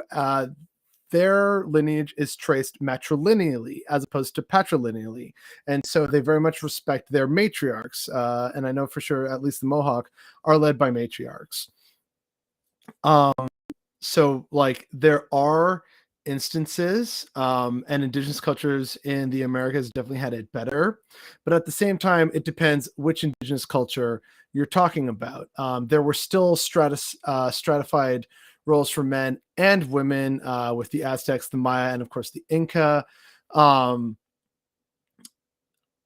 It was good for like wealthy Spartan women, at that one point in time, but like overall, for the most part, and again, due to the whole childbirth notion, history has largely been very unkind to women.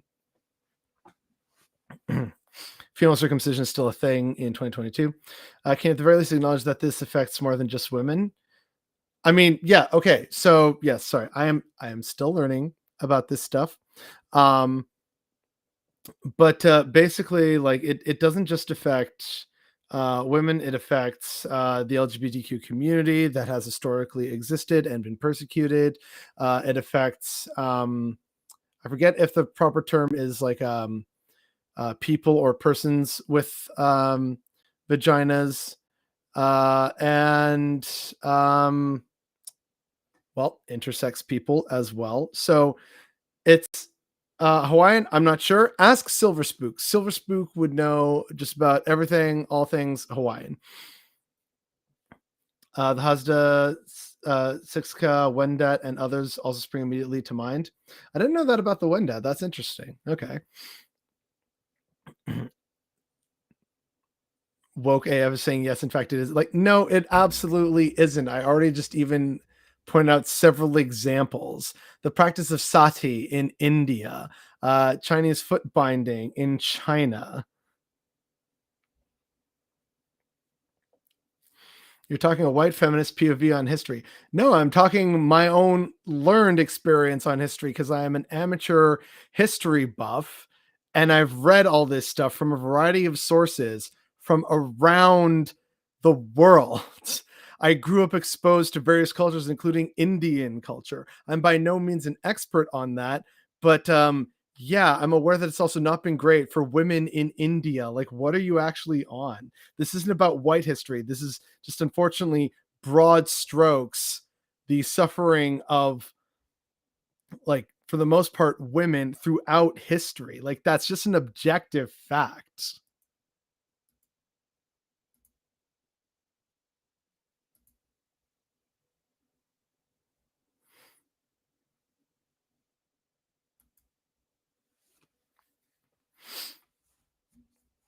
Unreal. People who can get pregnant. Okay, so yes, people who can get pregnant. And also, as I said, intersex people, and sometimes they are celebrated. I forget the term, but there is a group of actually no, I don't actually know if they are intersex or trans or both, but there is a group of them in India that are revered by some because it's seen as like a bridging of feminine and masculine energies in terms of how Hinduism is like viewed, and so that's seen as like a very like rare and spiritual and thus holy thing. And so getting their blessings at like certain ceremonies and stuff is a thing. So in some cases, yes, it can be a positive thing, but also for a lot of people, as we've seen historically, it's often a point like sometimes like, oh, it's, you know, a sign from the gods. And for others, it's like, it's witchcraft and therefore must be destroyed. It's like, it's never really been a good scene. And even get pregnant is kind of, but we'll go from there. It's all very complicated. And I know that I, as a cis man, am not fully equipped, like anywhere nearly, to actually like talk about that or speak to that. And I'm still learning lots of things all the time about it.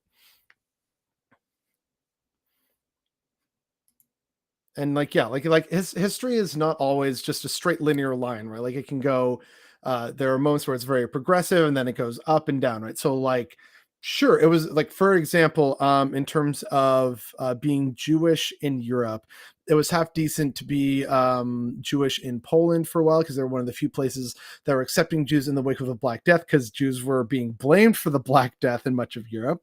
And Poland said, hey, we need farmers and stuff, so come on in, sure. And the Jewish people said, oh, thank you for having us. And that's also why like Poland has a much higher type O blood level. And so dudes masturbating or committing abortion, maybe according to the dude primarying the governor of Oklahoma. And the other example was during the time of Muslim Spain or Muslim Iberia, where the vast majority of the continent of Europe south of the Pyrenees was controlled by like a Muslim kingdom of some kind. And to be Jewish at that time in that area was actually pretty decent. Like you were still considered a dhimmi and had to pay the tax, the non-Muslim tax, but like you were allowed to live there. You were allowed to work in a variety of professions. You were tolerated. There weren't pogroms except like in the north on the borders that were skirmishing with the Christian kingdoms and duchies and stuff like that. So, you know, to be a Jewish person in Europe is generally a long period of like, oh, this is terrible and full of suffering and pogroms and just terribleness. But then for like at certain different periods, you have, okay, but you know what? It's kind of nice here in Poland, and it's also kind of nice down here in Iberia at complete opposite ends of the continent. So yeah, there are times where it's good. And then of course, you know, unfortunately, several centuries later, the Holocaust happened, right? So history is never a strict, you know, line of progress forwards. There's ups and downs. Sometimes it really plateaus or completely crashes. Like it's complicated, right? Sorry, Bertie Blake. I try to always be inclusive. Thank you for the correction. Yeah, well, that's the thing, right? We are all learning, so long as we're open to actually admitting when we've made a mistake, or oh, right, sorry, like, or oh, I didn't know this. Thanks for letting me know. Like a lot of people didn't know about the G slur for the longest time, right? So like I also remember to telling myself a little bit years and years ago.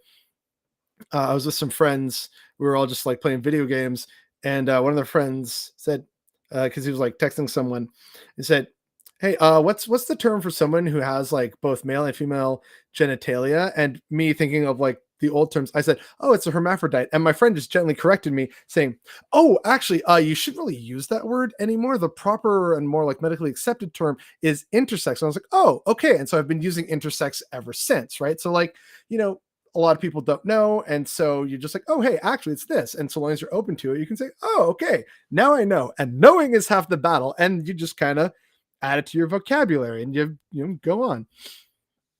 Oh no, you're fine, you're not the big fancy YouTube guy who should know better. Okay, I am not fancy, and like I'm not a big YouTuber. We haven't even cracked 4,000 yet, so like relax. We're not big. But I very much appreciate this community.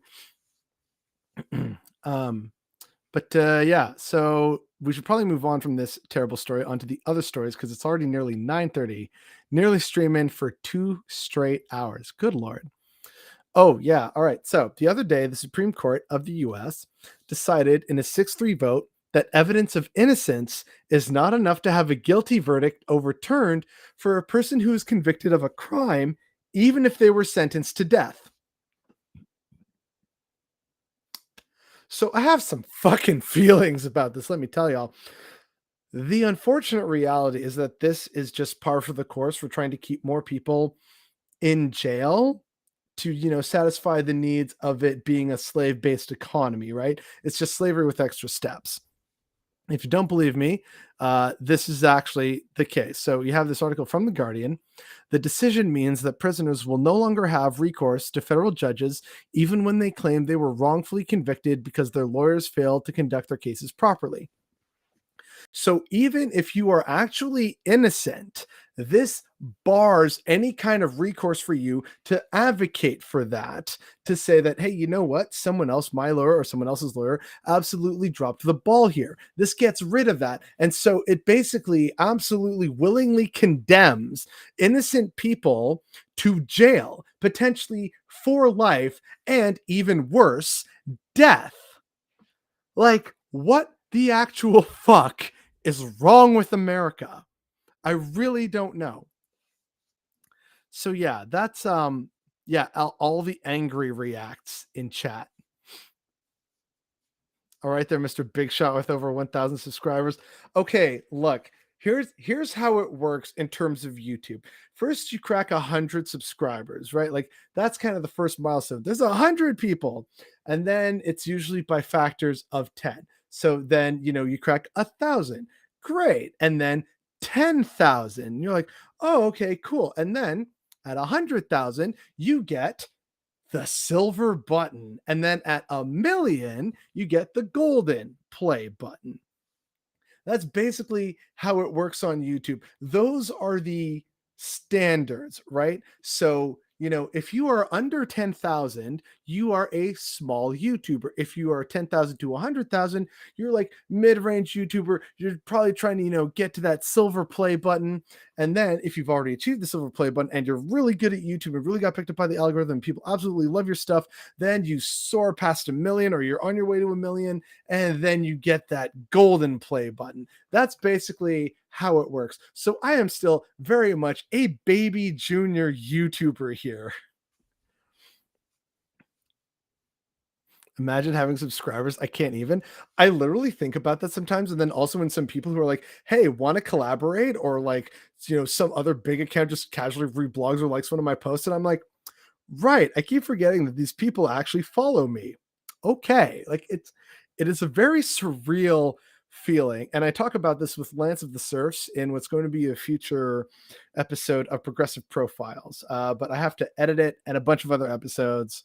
I'm still having to play catch up to that because of all the IRL stuff and the storm that took out power for 9 days. So Yeah, bloodlust. What in the cinnamon toast fuck? Yep. Point of order. This is a states' rights thing that's slightly more nuanced than is presented here. Okay. Yeah, so no comments on here, at least not that I can see. Scroll down a little on the first tweet. Okay. I think it was over here in this one, so I'd have to see. Come on, load it. The majority decision was written by none other than Supreme Uncle Thomas. Yeah, okay. But yeah, not a great scene in America right now going on with this. Still absolute proof US has given up on all pretensions of legitimacy. Yeah. I'm baby bothered boy 2022. Yes, exactly. Make the art, please and thank you. Innocence decision is technically more dystopian than that, but I don't have the time to type it out now. To sum up, federal courts can't use any evidence not presented first in a state court. Okay, I mean, that still, in my opinion, still leads to a lot of problems. But like I can sort of see why that would be an argument that would be made. Still pretty distressing though, especially when it comes to someone who may very well have been wrongfully convicted. I just had a little chat with the freaking serfs. Yeah, totally small. I say, but for some reason, Lance follows me on Twitter. Look, there's only a couple thousand people on Twitter and YouTube, which again astounds me considering like after my first year on YouTube, and we're only just barely like coming up on 2 years. I was hoping that, you know, maybe after my first year on YouTube, if I was really lucky, I'd have 500 subscribers. And then if I could, you know, successfully double that by year 2, I'd have 1,000. And then the first year we absolutely crushed it with like 2,500. Now we're getting closer to 4,000. And like, okay, in my defense, talking with Lance is kind of more of a common thing because Lance was one of the first people to actually promote me and my content on Twitter and on Twitch. When I first started doing this like nearly 2 years ago. So he's been a really big supporter and advocate. Obviously, you know, don't see and talk to him all the time. He's not like reblogging everything. But you know, I show up in stream and he'll be like, hey, Bothered Boy, hey, people go support, you know, Bothered Boy. Or occasionally he'll retweet something. Or, you know, I'll message him like, hey, we're doing this thing. Do you want to be involved? Or he's doing something. He says, hey, you want to join in? And I'm like, sure, why not? So, you know, I am very thankful to him for being one of my earliest, like promoters, if you want to call it that, on social media. So he always has my eternal gratitude for that. Even though again, it's like, you know, he's obviously much bigger, hangs out with more famous people more of the time, but I still thank him for helping me sort of get the ball rolling, as it were. I don't make YouTube videos, so that means no one actually knows who I am. We know who you are, especially because of Camazot's stream, and you were doing those lovely doodles for people who are making donos. That was great. But yes, here we are continuing on with more nightmare stories. Right, so back to Canada. So I don't rant publicly often. Fucking get on my level. But today I am furious. The Ottawa City, or the City of Ottawa, launched an application for emergency financial food aid to residents in need of emergency funding for food replacement. However, folks on OW or ODSP are not eligible and are told to contact their caseworker. Excuse me. So, remember that storm I was just talking about where we didn't have power for 9 days? By the way, there's still some neighbors who still haven't been fully connected to the system because out in the country, it's in a situation where like everyone has to be connected individually. So it's a long and arduous process. So that kind of sucks for a lot of people in like Lanark and Leeds Grenville. So although mostly Lanark, Leeds Grenville barely got hit. But yeah, that's a problem. And unfortunately, during that storm in the City of Ottawa, which took out like, it was just absolute devastation throughout most of Ottawa, except for the core, they said, okay, people have obviously lost their food, so we're going to provide compensation for them. So for all the people making decent paychecks, there's a bug here. Got it. So for all the people making decent paychecks in Ottawa, they got this some extra money and support from the local municipal government. But people on ODSP, which is again forced legislated fucking poverty, they have to contact their caseworker for food. Like, it's just, I am so done. Bring in a UBI and make ODSP payments comparable, and then some, due to extra costs, due to like mobility aids, hearing aids, whatever it may be. Top that shit up even more. This is absolutely ridiculous and infuriating.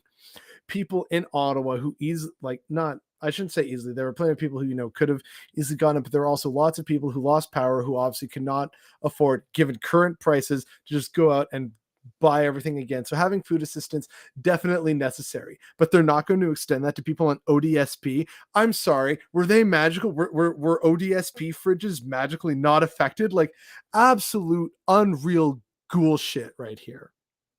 And what is this? Oh, there's another little bug on the screen here. Okay. I'm guessing now that I've seen two bugs, there must be like a hole in the screen or something, and they're getting in from the window, but whatever. It's late. No time to fix it. So yeah, folks, that's the city of Ottawa, capital city of one of the richest countries on the planet. Oh wait, I've also missed a ton of chat. I am so bad at this. You're a niche celeb. I still remember you from, I believe, the Victims of Capitalism stream with Warren Hill and Chill Goblin. That was also such a dope stream, just because we kept dunking on Chrystia Freeland and the Victims of Capitalism Memorial. That was great fun, but it was also for a great cause. We raised nearly $12,000 for residential school survivors. That was awesome. Yeah, that was a fun stream. I bullied Zots to get them to let me help with it. I'm more of a support character. That's still a character, and support characters are necessary, supportive, and valid. Do not sell yourself short. Canadians, wow, Texas power grid being wiped out by a storm shows how bad the US is. Yeah, and then like a fucking derecho rips through most of Ontario, basically robbing a third of Canadians from power. Oh yeah, we're fucked. Also, good luck getting a hold of your caseworker, right? Like, there's nothing good about this story. It was so infuriating. It was. I'm so glad I found you through that. Hey, there you go. I know it's not a universal experience, but I could never get a hold of mine. Sheesh. Ghouls. Hey, Brave New North. Brave New North, I will ask you again. Do you want to be a guest on Progressive Profiles? I fucking love your use of the word ghoul. Ghoul is definitely a great word to use these days. Better than, gremlin or goblin, though I do use gremlin sometimes, but because of like the account Chill Goblin, he's actually a chill dude, I tend to not use goblin that much anymore. There's the reason the most powerful D&D character type, the God Wizard, is a support character. Support is amazing. There you go. And I think I went through about 1 or 2 a year, so every time I need to talk to them, I had to chase down my new one. Oh, that sounds frustrating as hell. I would hate that. But you know what else I hate, folks? More news from the city of Ottawa. City of Ottawa is unlikely to set up a public utility for internet access, councillors told. City information technology staff told councillors on Tuesday they are unlikely to recommend that council pursue creating a public utility for internet access. So here's the thing, right? I don't care if they recommend against it. This is absolutely a thing that needs to happen, especially when you consider that so many government services and municipal services and provincial services, so many services now are online, right? It's like, just download the app, do everything on the app. You got your banking, you got, your various games, access government services online. We have an app for that now. Everyone wants it to be on an app or online. So, hey, if this is how government services are going to work in the future, then having access to the internet should absolutely be a public utility provided to everyone, whether they're out in the goddamn boonies or they're right in the heart of downtown Toronto, like Bay Street or whatever. So this is absolutely infuriating to see, and it absolutely should happen in spite of the recommendations against it. Why are they recommending against it? Oh, it's too expensive. No.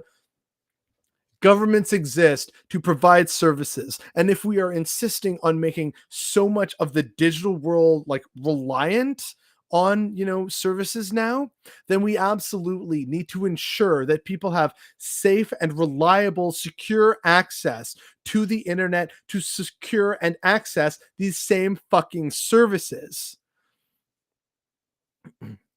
Why is Ottawa? I don't know, man. It's a city full of shit libs. Oh, I got to get going. Enjoy the rest of the night, y'all. Thank you for stopping by, Pinko Punko. Thanks for being here and staying around for a bit. And I hope you have a good rest of your night. I want to know how easy it is to cancel ODSP after all the trouble it takes to get on it. Oh, God, I don't know. My caseworker has dropped the ball so many times that I can't put on hold due to his inaction. It's devastating for me and no consequences for him. Oh, God, that's infuriating. Yeah. Yeah, it's like, oh, well, whatever. No, it's not my problem. It's like, it absolutely is your problem. You're the fucking caseworker. But Canada's a progressive socialist country. Holy fuck. Nationalize it? Yeah, like many things should be nationalized. Public built and run and profitable for the corporations. It got to make money, right? Oh, God. Download the damn app, peasants. Yeah. It takes a 5-minute phone call and boom, all done. Wow. Yeah, we truly are living in a very weird, dark time. And speaking of dark times, more stories. So, the whole Platinum Jubilee has been going on with the Queen. I don't really want to talk about it much more than I already did in that recent video. But here's someone who sums up the just blatant hypocrisy of the situation so beautifully. They didn't have 20 million pounds to feed starving kids during a pandemic, but they've pulled out 1.3 billion pounds, 65 times more than that, for Jubilee celebrations. And there's not a fucking thing we're going to do about it. Just gonna give that a good old like and retweet because that's nothing but fire and facts. Like, what are we doing, right? Like, oh, and the thing about Crisis Lines recommending made on the itinerary, yeah, they're basically just trying to kill disabled people, and they're not even trying to pretend that that isn't the case. It's absolutely unreal and horrifying. But like, again, with the Jubilee, right? And so many people say, oh no, the Queen's great. The Jubilee, it's so wonderful, marvel, it's an achievement. No, it really isn't. Like, so many children in Britain living in poverty, not having access to services, not having enough food on a daily basis. And it's like, oh no, can't have money for that. Meanwhile, and like the cost of living over there is skyrocketing too, right? Meanwhile, absolutely no problem finding 1.3 billion pounds for celebrating a fucking husk. Like, abolish the monarchy. Holy shit. Eventually they made it so confusing that I canceled before I had actually moved in with my partner and had several really tense months for money. Oof. You have my sympathies, Birdie. Fuck monarchies? Yeah. Oh, God. Like, the French had the right idea. Let's just say that. Oh, right. This story. Okay. So, strap in, folks. So, remember the shooting in Uvalde, which is just like 2 weeks ago now? Shortly after that, in a nearby San Antonio paper, there was this ad selling AR-15s for the upcoming Memorial Long Weekend. Right after a horrifying tragedy. No real time to grieve, to process it, or anything. There's a paper in Texas just promoting AR-15s for the Memorial Weekend. I know I've made a video on this. I may have to do a different version, like a more updated version. But this is my fucking problem with American gun culture. Right here, where it's like, hey, how do you want to celebrate the Memorial Weekend? Get some AR-15s on discount. Like, Just fucking go and have a good time, have a party, thank the veterans, or whatever it is that y'all do on Memorial Day. Why does it have to be about, oh, well, just in case, better grab some more guns? It's not like my collection of 24 guns isn't large enough already. I gotta arm not just a football team, but an entire classroom. Like, it is so unreal to me. Absolutely unreal. And also tasteless, right? Given the wake of the unfortunate series of events in Uvalde. Hello, Curie. Oh, geez. Yeah, it definitely seems like life's a struggle, Birdie. But we appreciate having you here. Thanks for being here. Yeah, this AR-15 story just sent me over the edge when I first saw it. For those of you who've been here long enough in the stream, remember when I said, after we talked about that first 14 or 15-year-old Palestinian boy who was shot and killed by Israelis, and then I said ominously that wasn't the only dead Palestinian we're going to talk about? It's time to talk about more dead Palestinians. So between that teen recently, and then also not too long ago, Shireen Abu Akleh, who was killed in cold blood and deliberately, by the way, by Israeli security forces, as it seems, more journalists have been killed in Israel since then. As Alan McLeod points out, wow, it's almost as if this is how they operate as standard. According to the New Arab, Israeli forces kill Palestinian journalist on her first day of work. Hufran Warasne is the second Palestinian journalist killed by Israeli forces in less than a month after the killing of Al Jazeera reporter Shireen Abu Akleh in the Jenin refugee camp on May 11th. And then, oh, right. And it gets worse, right? Remember how Israeli forces also attacked Shireen Abu Akleh's funeral? They did the same for Warasne's funeral. Israeli forces attacked her funeral and closed the entrance to the refugee camp where she was to be buried.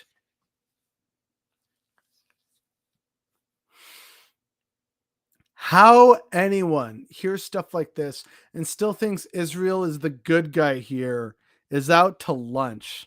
I swear to God. It never ends. It really doesn't. Pinko Punko video on guns is pretty good though. He's done 2, one of which I'm in, and I think there's supposedly a third one in the works, so it's going to be a trilogy. Are you working on commissions on your other screen? Hey, multitasking is great. But yeah, this is just so unfortunate, right? Like how people justify this is just beyond me. Oh, right, this. So, we're not going to listen to Marjorie Taylor Greene because no one needs to hear that. But basically, as Phil points out here, she's basically gone full Christian nationalist. And that's a very dangerous and scary thing, especially considering she holds elected office.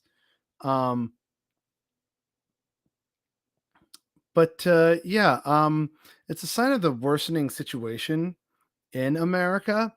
And I don't think people really recognize it for what it is. So I'm glad to see that dang Phil really trying to hammer home the message for people. So, right. Other terrible news from Ohio. Finally got House Bill 151, which includes Ohio's Save Women's Sports Act. This passed close to midnight. Section C has the verification process if accused of being trans, external and internal genitalia evaluation, testosterone level check, and genetic makeup test. So basically, legalize pretending it's medical, sexual assault, and humiliation of young women and girls. All because there is one trans student in sports in the entire state of Ohio. All this for that. I am so very done with America. Absolutely done. And we're nearly done here with the stream. Just got a few more things to do. So this right here, right, it's another sign why Ohio bad. But here's the problem, right? Someone else pointed out a lovely little thread. Yesterday, we passed a bill in the Ohio House allowing anyone to question any child athlete's gender and require them to have a physician write a statement based on 3 things: their internal and external reproductive anatomy, their normal androgynously produced testosterone levels, and 3, their genetic makeup. Like, it's all so messed up. And like this representative, she's a Democrat, so she's against this. Representative Beth Liston, she accurately points out all the different problems with it. So I'm just going to quickly throw this link here into the chat. And then there's another thread. You want to move to the moon? There's no atmosphere. Great view, but no atmosphere, unfortunately. So according to Pole Vault Power, this is my daughter. She just turned 9. Here's why I would never allow her to play middle or high school sports if we lived in Ohio. And she goes through like the terribleness of the law.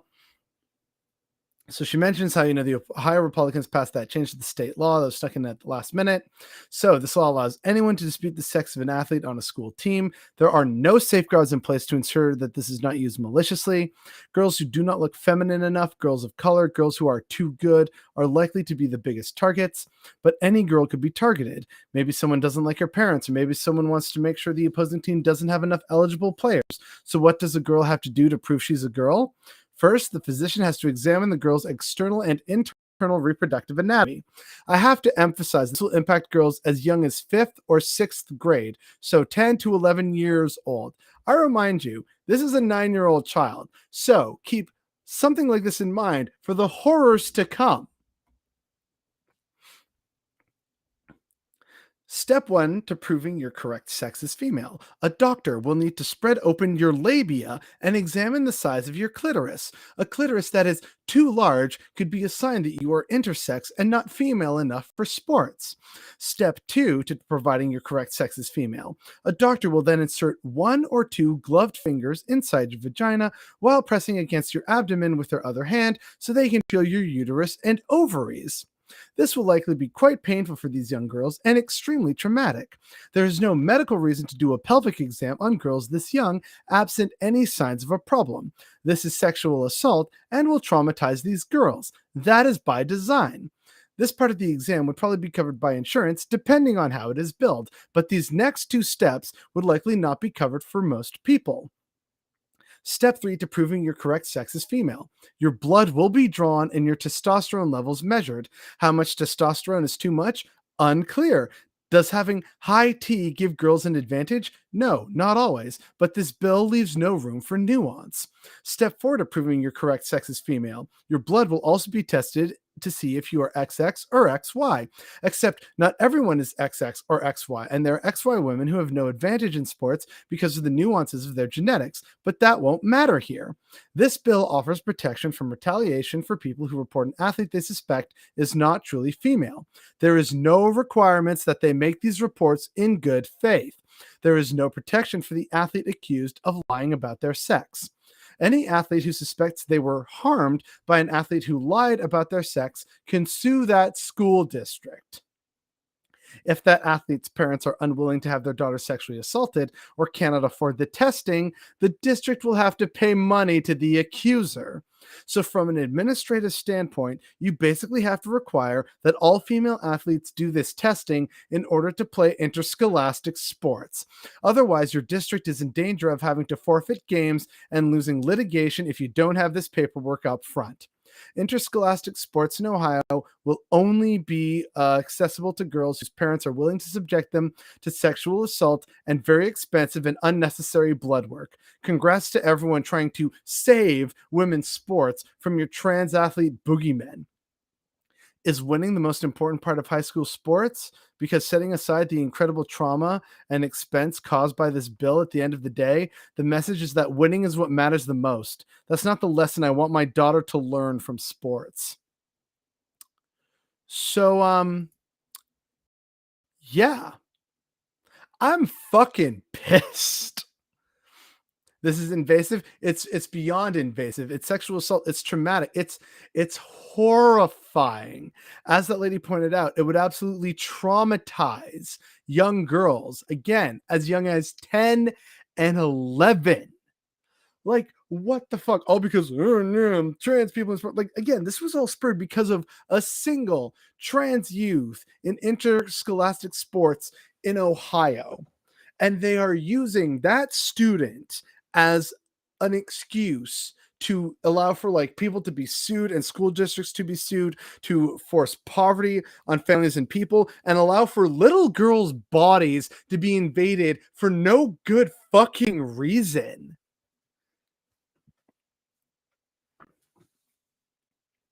This, like, I know they didn't think it through, but this is just particularly horrifying and egregious.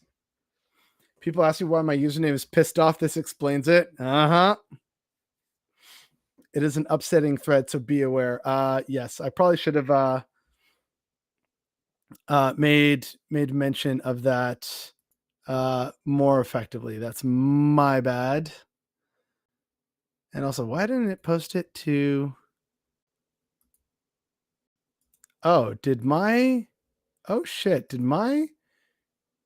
Twitch stream crash? I think it did. Oh no, it's there. That's weird though. Okay, well, whatever. All right. And this just reinforces so many other terriblenesses, like how cis women, especially POC, are often given testosterone tests and barred from competing if they perform too well or don't look feminine enough. Oh yeah, I remember seeing those Olympic stories and even hearing about it in high school. Walks in and has to rewind, is fucking horrified. Welcome to the shit show. One step closer to legalized pedophile culture in America. This bill is absolutely disgusting. Yeah, remember how we were talking earlier about, the people being like, oh, we're going to catch the pedophiles, and they're just missing the forest for the goddamn trees. See also those same people who are like, yeah, the Dems are like pedophiles, and like, it's the gay people who are groomers. Meanwhile, this is basically allowing for little girls to be sexually assaulted and traumatized, and the very same people being like, oh, we got to fight the groomers. Teachers are grooming them, and we got to fight back against the pedophiles in the Democratic Party.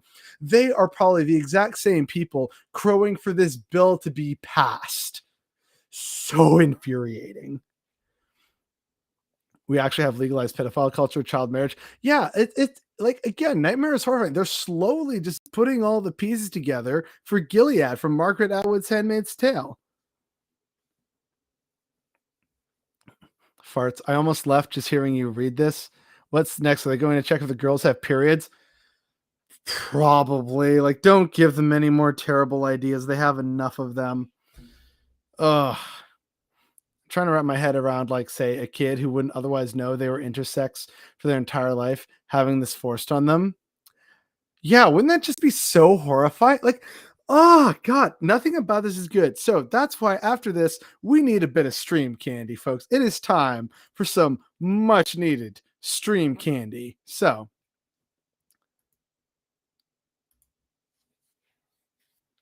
come on now. It always pulls it to the top of the page. Just let me scroll to the bottom where the stream candy is. Jesus.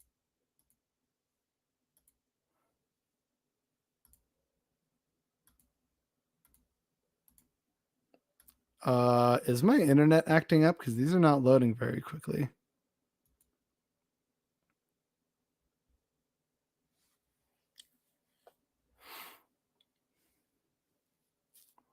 Okay. Hey, all right. Okay, it's working. All right.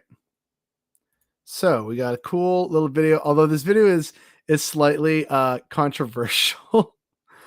I'll explain why in a hot second. So first I should probably share the screen with y'all. That'd probably be a good idea. That was based on historical treatment of BIPOC women. It's already real. Yeah, unfortunately. I mean, hell, like when I was covering Black History Month in Canada and like some of the stuff that they did to slave women here in Canada, horrifying. Like I legit stayed awake at night for a bit, just like that actually happened. Okay. So yeah, go see those videos for that. But first, come on, candy. Here we go. All right. So we're going to watch this video. People may have seen this and some of the pushback, including from the owner of this cafe. So this is like, I guess this is bittersweet candy is what I'm saying. So, hey, There we go. The Anarchist is a worker-owned, anti-capitalist, anti-colonial cafe, shop, and community space. Gabriel opened the space after leaving Vancouver due to its unwelcoming sense of classism. Though he never felt comfortable working in a coffee shop in BC, he knew if he were to have one of his own, it would have to adopt the values that occupy such a huge part of his life. A place devoted to radical leftist politics, revolution, ending capitalism, improving the world's economic system that benefits everyone and not just elites, and most importantly, sparking conversations that will help implement these ideas. Other than delicious coffee, which Gabriel is most definitely an expert in, the shop has a rich selection of progressive political books that he's selling at wholesale prices. I was happy to try some great light roast espresso here. I even tried my first espresso tonic, which is something of a micro-revolution in itself. I highly recommend paying a visit to Gabriel at 190 Jarvis Street, if not for great coffee, for even greater conversation. The Anarchist is a worker-owned, anti-capitalist. Couple things here, right? So because unfortunately we on the left can't have nice things, there's been a lot of pushback to this, particularly because this is in, like, people may not know this, but the area around Jarvis is a very much gentrified or undergoing the process of gentrification street in Toronto. And there was some pushback to this, like, dude, you're kind of just worsening the problem by going here, and like, sure, stuff's for sale and stuff, but like it kind of felt like a bit of a grift to some people, because, like, you know, there's no true leftist, right? It's like, I am the one true leftist, I'm the one true Marxist, say the Marxists. Like, it's like, I agree, it's a pretty based cafe. I'd like to visit this cafe just to see it and, like, you know, see the prices and stuff. But basically, this started to, like, cause a fight in the Toronto anarchist scene, because people were saying, dude, you're just contributing to the gentrification of this neighborhood around Jarvis. And, you know, you're just, like, not really aiding in the problem. And he apparently got very defensive, which only made other people point out, like, this is a grift. He's like, it's not a fucking grift. So, like, there's a fight going on for this right now, which is just like, man, yeah, wow, like, this is why we can't have nice things on the left. Someone does something to moderately move the needle left for some people. Like, imagine someone just casually comes off of here, they're not even looking for leftist stuff, but they just happen to be like, oh, books and start, oh, these are nice, and then all of a sudden we're accidentally radicalizing grandma or a fucking urban soccer mom. Like, hey, it's a good step in the right direction, but it's like, nah, man, fuck you, because of like gentrification. Like, I understand the arguments that other more hardcore anarchists in Toronto are making, right? But at the same time, it's like, can we just, like, have a nice thing for one goddamn week? Nothing is ever good enough for some leftist dweebs. Yeah, I know, right? I can go, I live nearby, I can tweet you pics or send video. Why not both? Share it with the internet. And also see if maybe some people are like, this owner's a hack, Gabriel's a hack, he's a grifter. Like, oh God. So there's a little bit of the left can't go a day without infighting. Yeah, that's why people like, you know, Dave Rubin and Tim Pool are actually such weaklings. Like, oh, you know, I was criticized, so I didn't leave the left. The left left me. It's like, guys, come on. The left pisses me off every day, and I'm on the left. Okay, like I hate to use the term "man up," but it's like, get real here, you know. But yeah, so there's a good little bit of candy, some hope, right?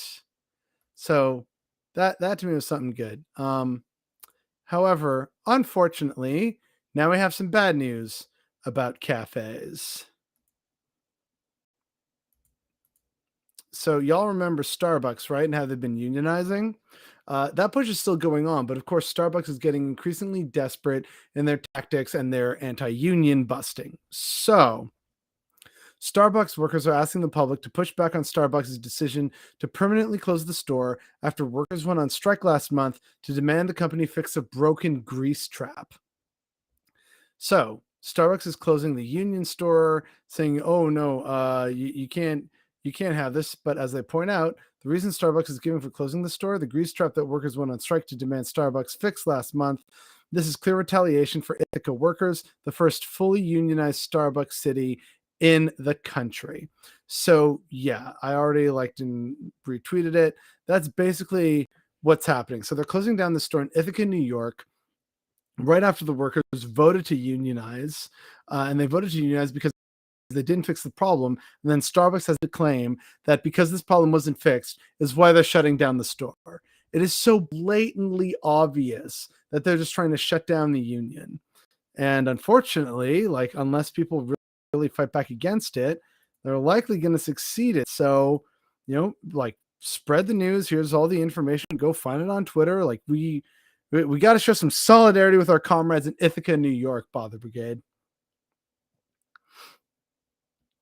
If there's actually people going to that cafe to complain about it, I will sigh so hard. Yeah, but that's Toronto, though. So I hate capitalism and how capitalists bust unions. I hate it too, but it is good to see that there has been a greater push towards unionization. People are fighting back against it. Like I said earlier, there is reason to hope. So we're nearly done here. Just got another terrifying story for y'all. So here's the problem. According to the LA Times, and I'm not going to open up the thing because, like, basically I'm always out of articles with them because usually I'm finding articles from them about like police brutality and stuff, or when they're covering for it. But basically, Trump allies explored sending armed workers and contractors to seize election data on election night to just try and blatantly steal the election. Trump allies explored sending armed private contractors to seize voting machines. The order was never presented to President Trump, but shows early thinking about the efforts to find fraud in the 2020 election. They wanted to send armed MAGA hats to take this and just take machines and use that as justification for seizing power undemocratically. America is just a third world nation with really good Wi-Fi and an impeccable military. That's it. Yeah, here, if I show, open link in a new tab. Yep, see? Always with this. Will it even work with 12-foot IO? Will you work? Hey, all right. So, yeah.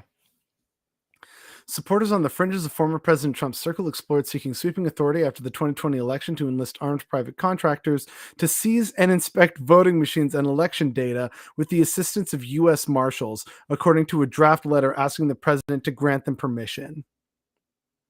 This is real. They almost attempted this. Now, what made them decide at the end to maybe not attempt this? Not sure. Maybe they were more confident about their other kind of methods that they could use to say that the election was stolen. But yeah, absolutely unreal stuff that actually legitimately happened in the United States of America. I live in a partly gentrified street and terrified building will be sold and I'll have to try and find something I can afford. I can't go into a shelter because I work at one. Oh, geez. Yeah, that'd be a source of stress, I bet. But I know that in Toronto, there are some people in the Parkdale neighborhood, also where Little Tibet is, and they successfully fought back against rent evictions by their landlords. So long as people can organize with their fellow tenants and form a tenants union, there is a decent way to fight back, but everyone has to kind of be on the same page.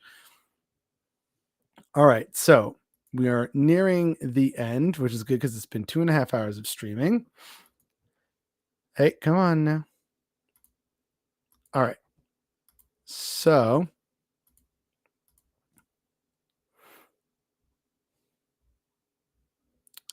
we are going to talk about El Salvador for a second because some stuff recently went down in El Salvador that no one is talking about except for crypto bros and for the worst fucking reasons possible. So let me just get myself organized here.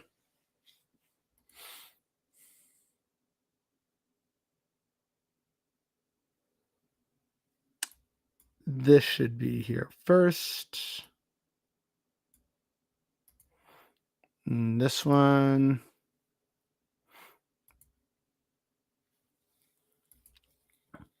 Yeah, okay. So Little bit of history lesson. You've been renovated 3 times in 10 years. Oh, I'm so sorry to hear that. That sucks. Well, the reason why we moved here was a renovation. It was our first ever, but like this is how they're doing it now. It absolutely sucks. So, real quick, everybody, history lesson with El Salvador. A while ago, El Salvador elected some hip, young, totally into crypto coin presidente by the name of Nayib Bukele. And I think he's of like Lebanese or possibly even Palestinian descent. But unfortunately, he's now made cryptocurrency or like Bitcoin specifically the official currency of El Salvador, and he took out a bunch of like debts and loans on it. And so what's happening in El Salvador, or what's about to happen, is a goddamn man-made human disaster that's going to have repercussions for years to come. So here's the situation. What's happening in El Salvador is terrifying, and we should care because 1, it matters, and 2, it will inevitably affect immigration. About a month and a half ago, the Salvadoran government declared a state of emergency and suspended civil rights guaranteed by the Constitution. This was in mid-May. So, that's the initial part, and then here's what the president did after a bunch of problems with Bitcoin and the crypto crash. El Salvador's President Nayib Bukele has just removed his laser eyes profile pic and Bitcoin hashtag from his bio amid $36 million loss. So that's where this starts, right? This dude lost $36 million US of Bitcoin that he had forced El Salvador to buy, thinking that it would actually be, the way to the future that would totally fix El Salvador's problems. They'd be forward and visionary, and it would totally change the landscape. Here's where more of the horror comes in, beyond, of course, the repression and human rights abuses, extrajudicial killings, and things like that. If Bitcoin continues to crash, El Salvador will go into default. Unlike a random crypto asshole online, El Salvador has actual debt obligations as a sovereign nation. Hence, it's completely insane to have made Bitcoin your national currency. And in case you're wondering if, no, there's no way this is real, El Salvador national currency. Bitcoin. And yeah, look at that, from an all-time high going really down low. And look, in September 8th of 2020, Bitcoin becomes El Salvador's national currency, a crypto first. How do people in El Salvador access it? Doesn't really matter now, does it? Wink, wink. So yeah, El Salvador has been trying to do that. Let's see if El Salvador has gone into default yet while we're here on Google. Okay, well, expected to default, but we still haven't seen any recent news about defaulting. So up in the air, could happen, maybe not. So that's the unfortunate situation. And here he is looking, very casual. He looks like a crypto bro. As this person points out, he is literally gambling with poor campesino money. Losing your own life savings is one thing. Sending an entire country of mostly poor indigenous people into total chaos is something you should be tried in The Hague for. So yeah, as this Bloomberg article says, El Salvador's Bitcoin losses swelled to 28% as Bukele buys more. So he was already strapped for cash, already lost a bunch, but he bought more in the hopes that it would absolutely turn around. Here we are, basically a month later, and the situation has not progressed. They may very well go into default anytime soon. We're not sure.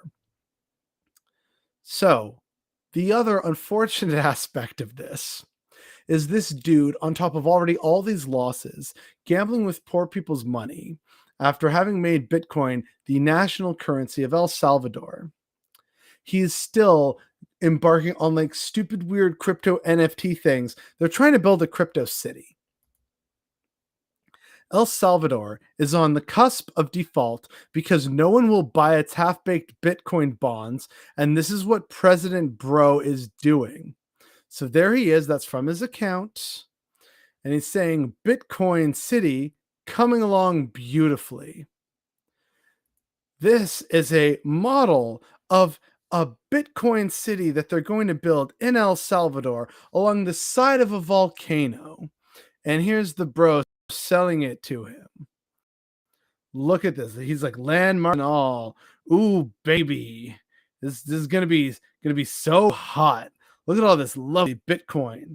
Because when I think of what El Salvador needs, it's something like this, right? Just ostentatious wealth, not for the indigenous population, built onto the side of a likely active fucking volcano, all to satisfy the grand delusions of their douche bro president.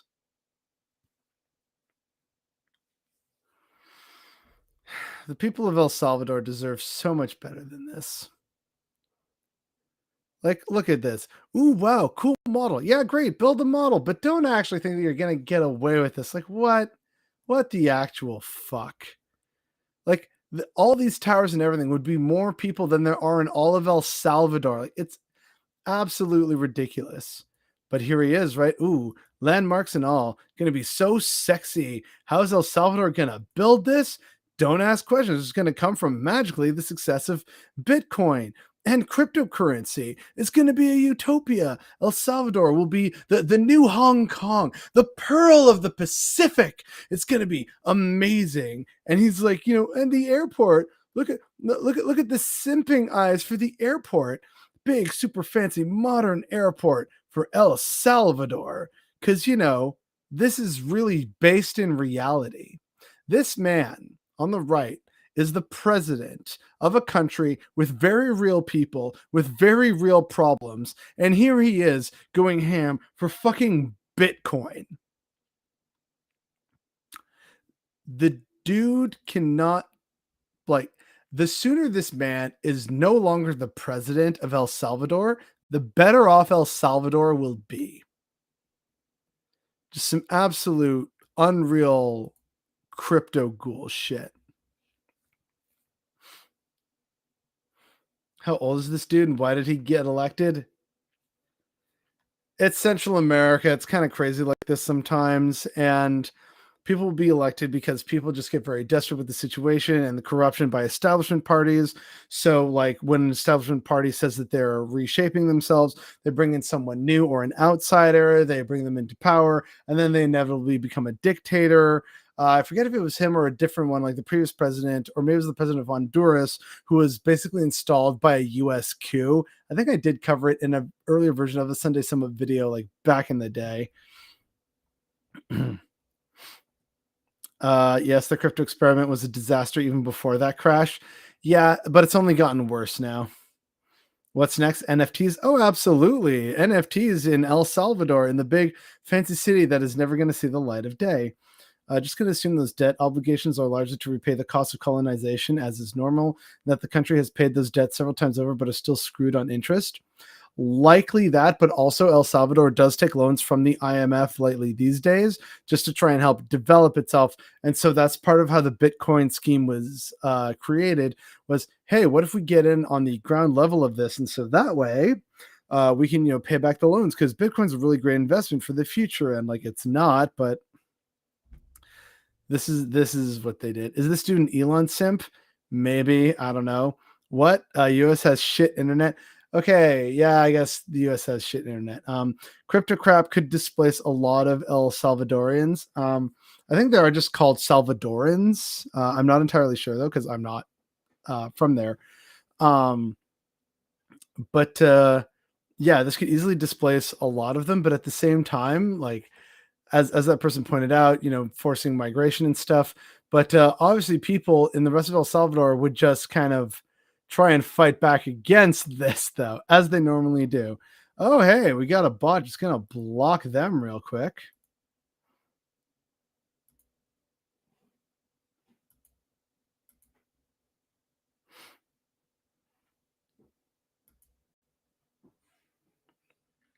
Maybe you can get Elon to tweet something to manipulate the market. Who knows? Either way, just it's all so terrible. I mean, like the models and mock-ups are interesting because models are just kind of neat like that. But really, dude, you're gonna put like all of El Salvador's future on this? Like, it's absolutely unreal. But we are nearly done, folks. That was the last big one for here. But now we have last little bit of candy. Some candy to top it all off. So right here, members of the failed People's Convoy, now the 1776 Restoration Movement, were told that locals would donate a 100-foot-long Subway sandwich for their encampment, but it turns out it was all a hoax, as convoy members now claim Antifa extremists were behind the sandwich scam.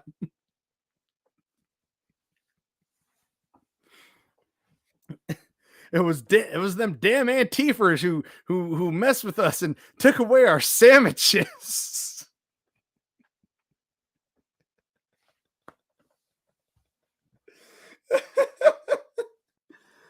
Oh my fucking god, these people are absolutely unhinged. Yeah, I figured people would enjoy this.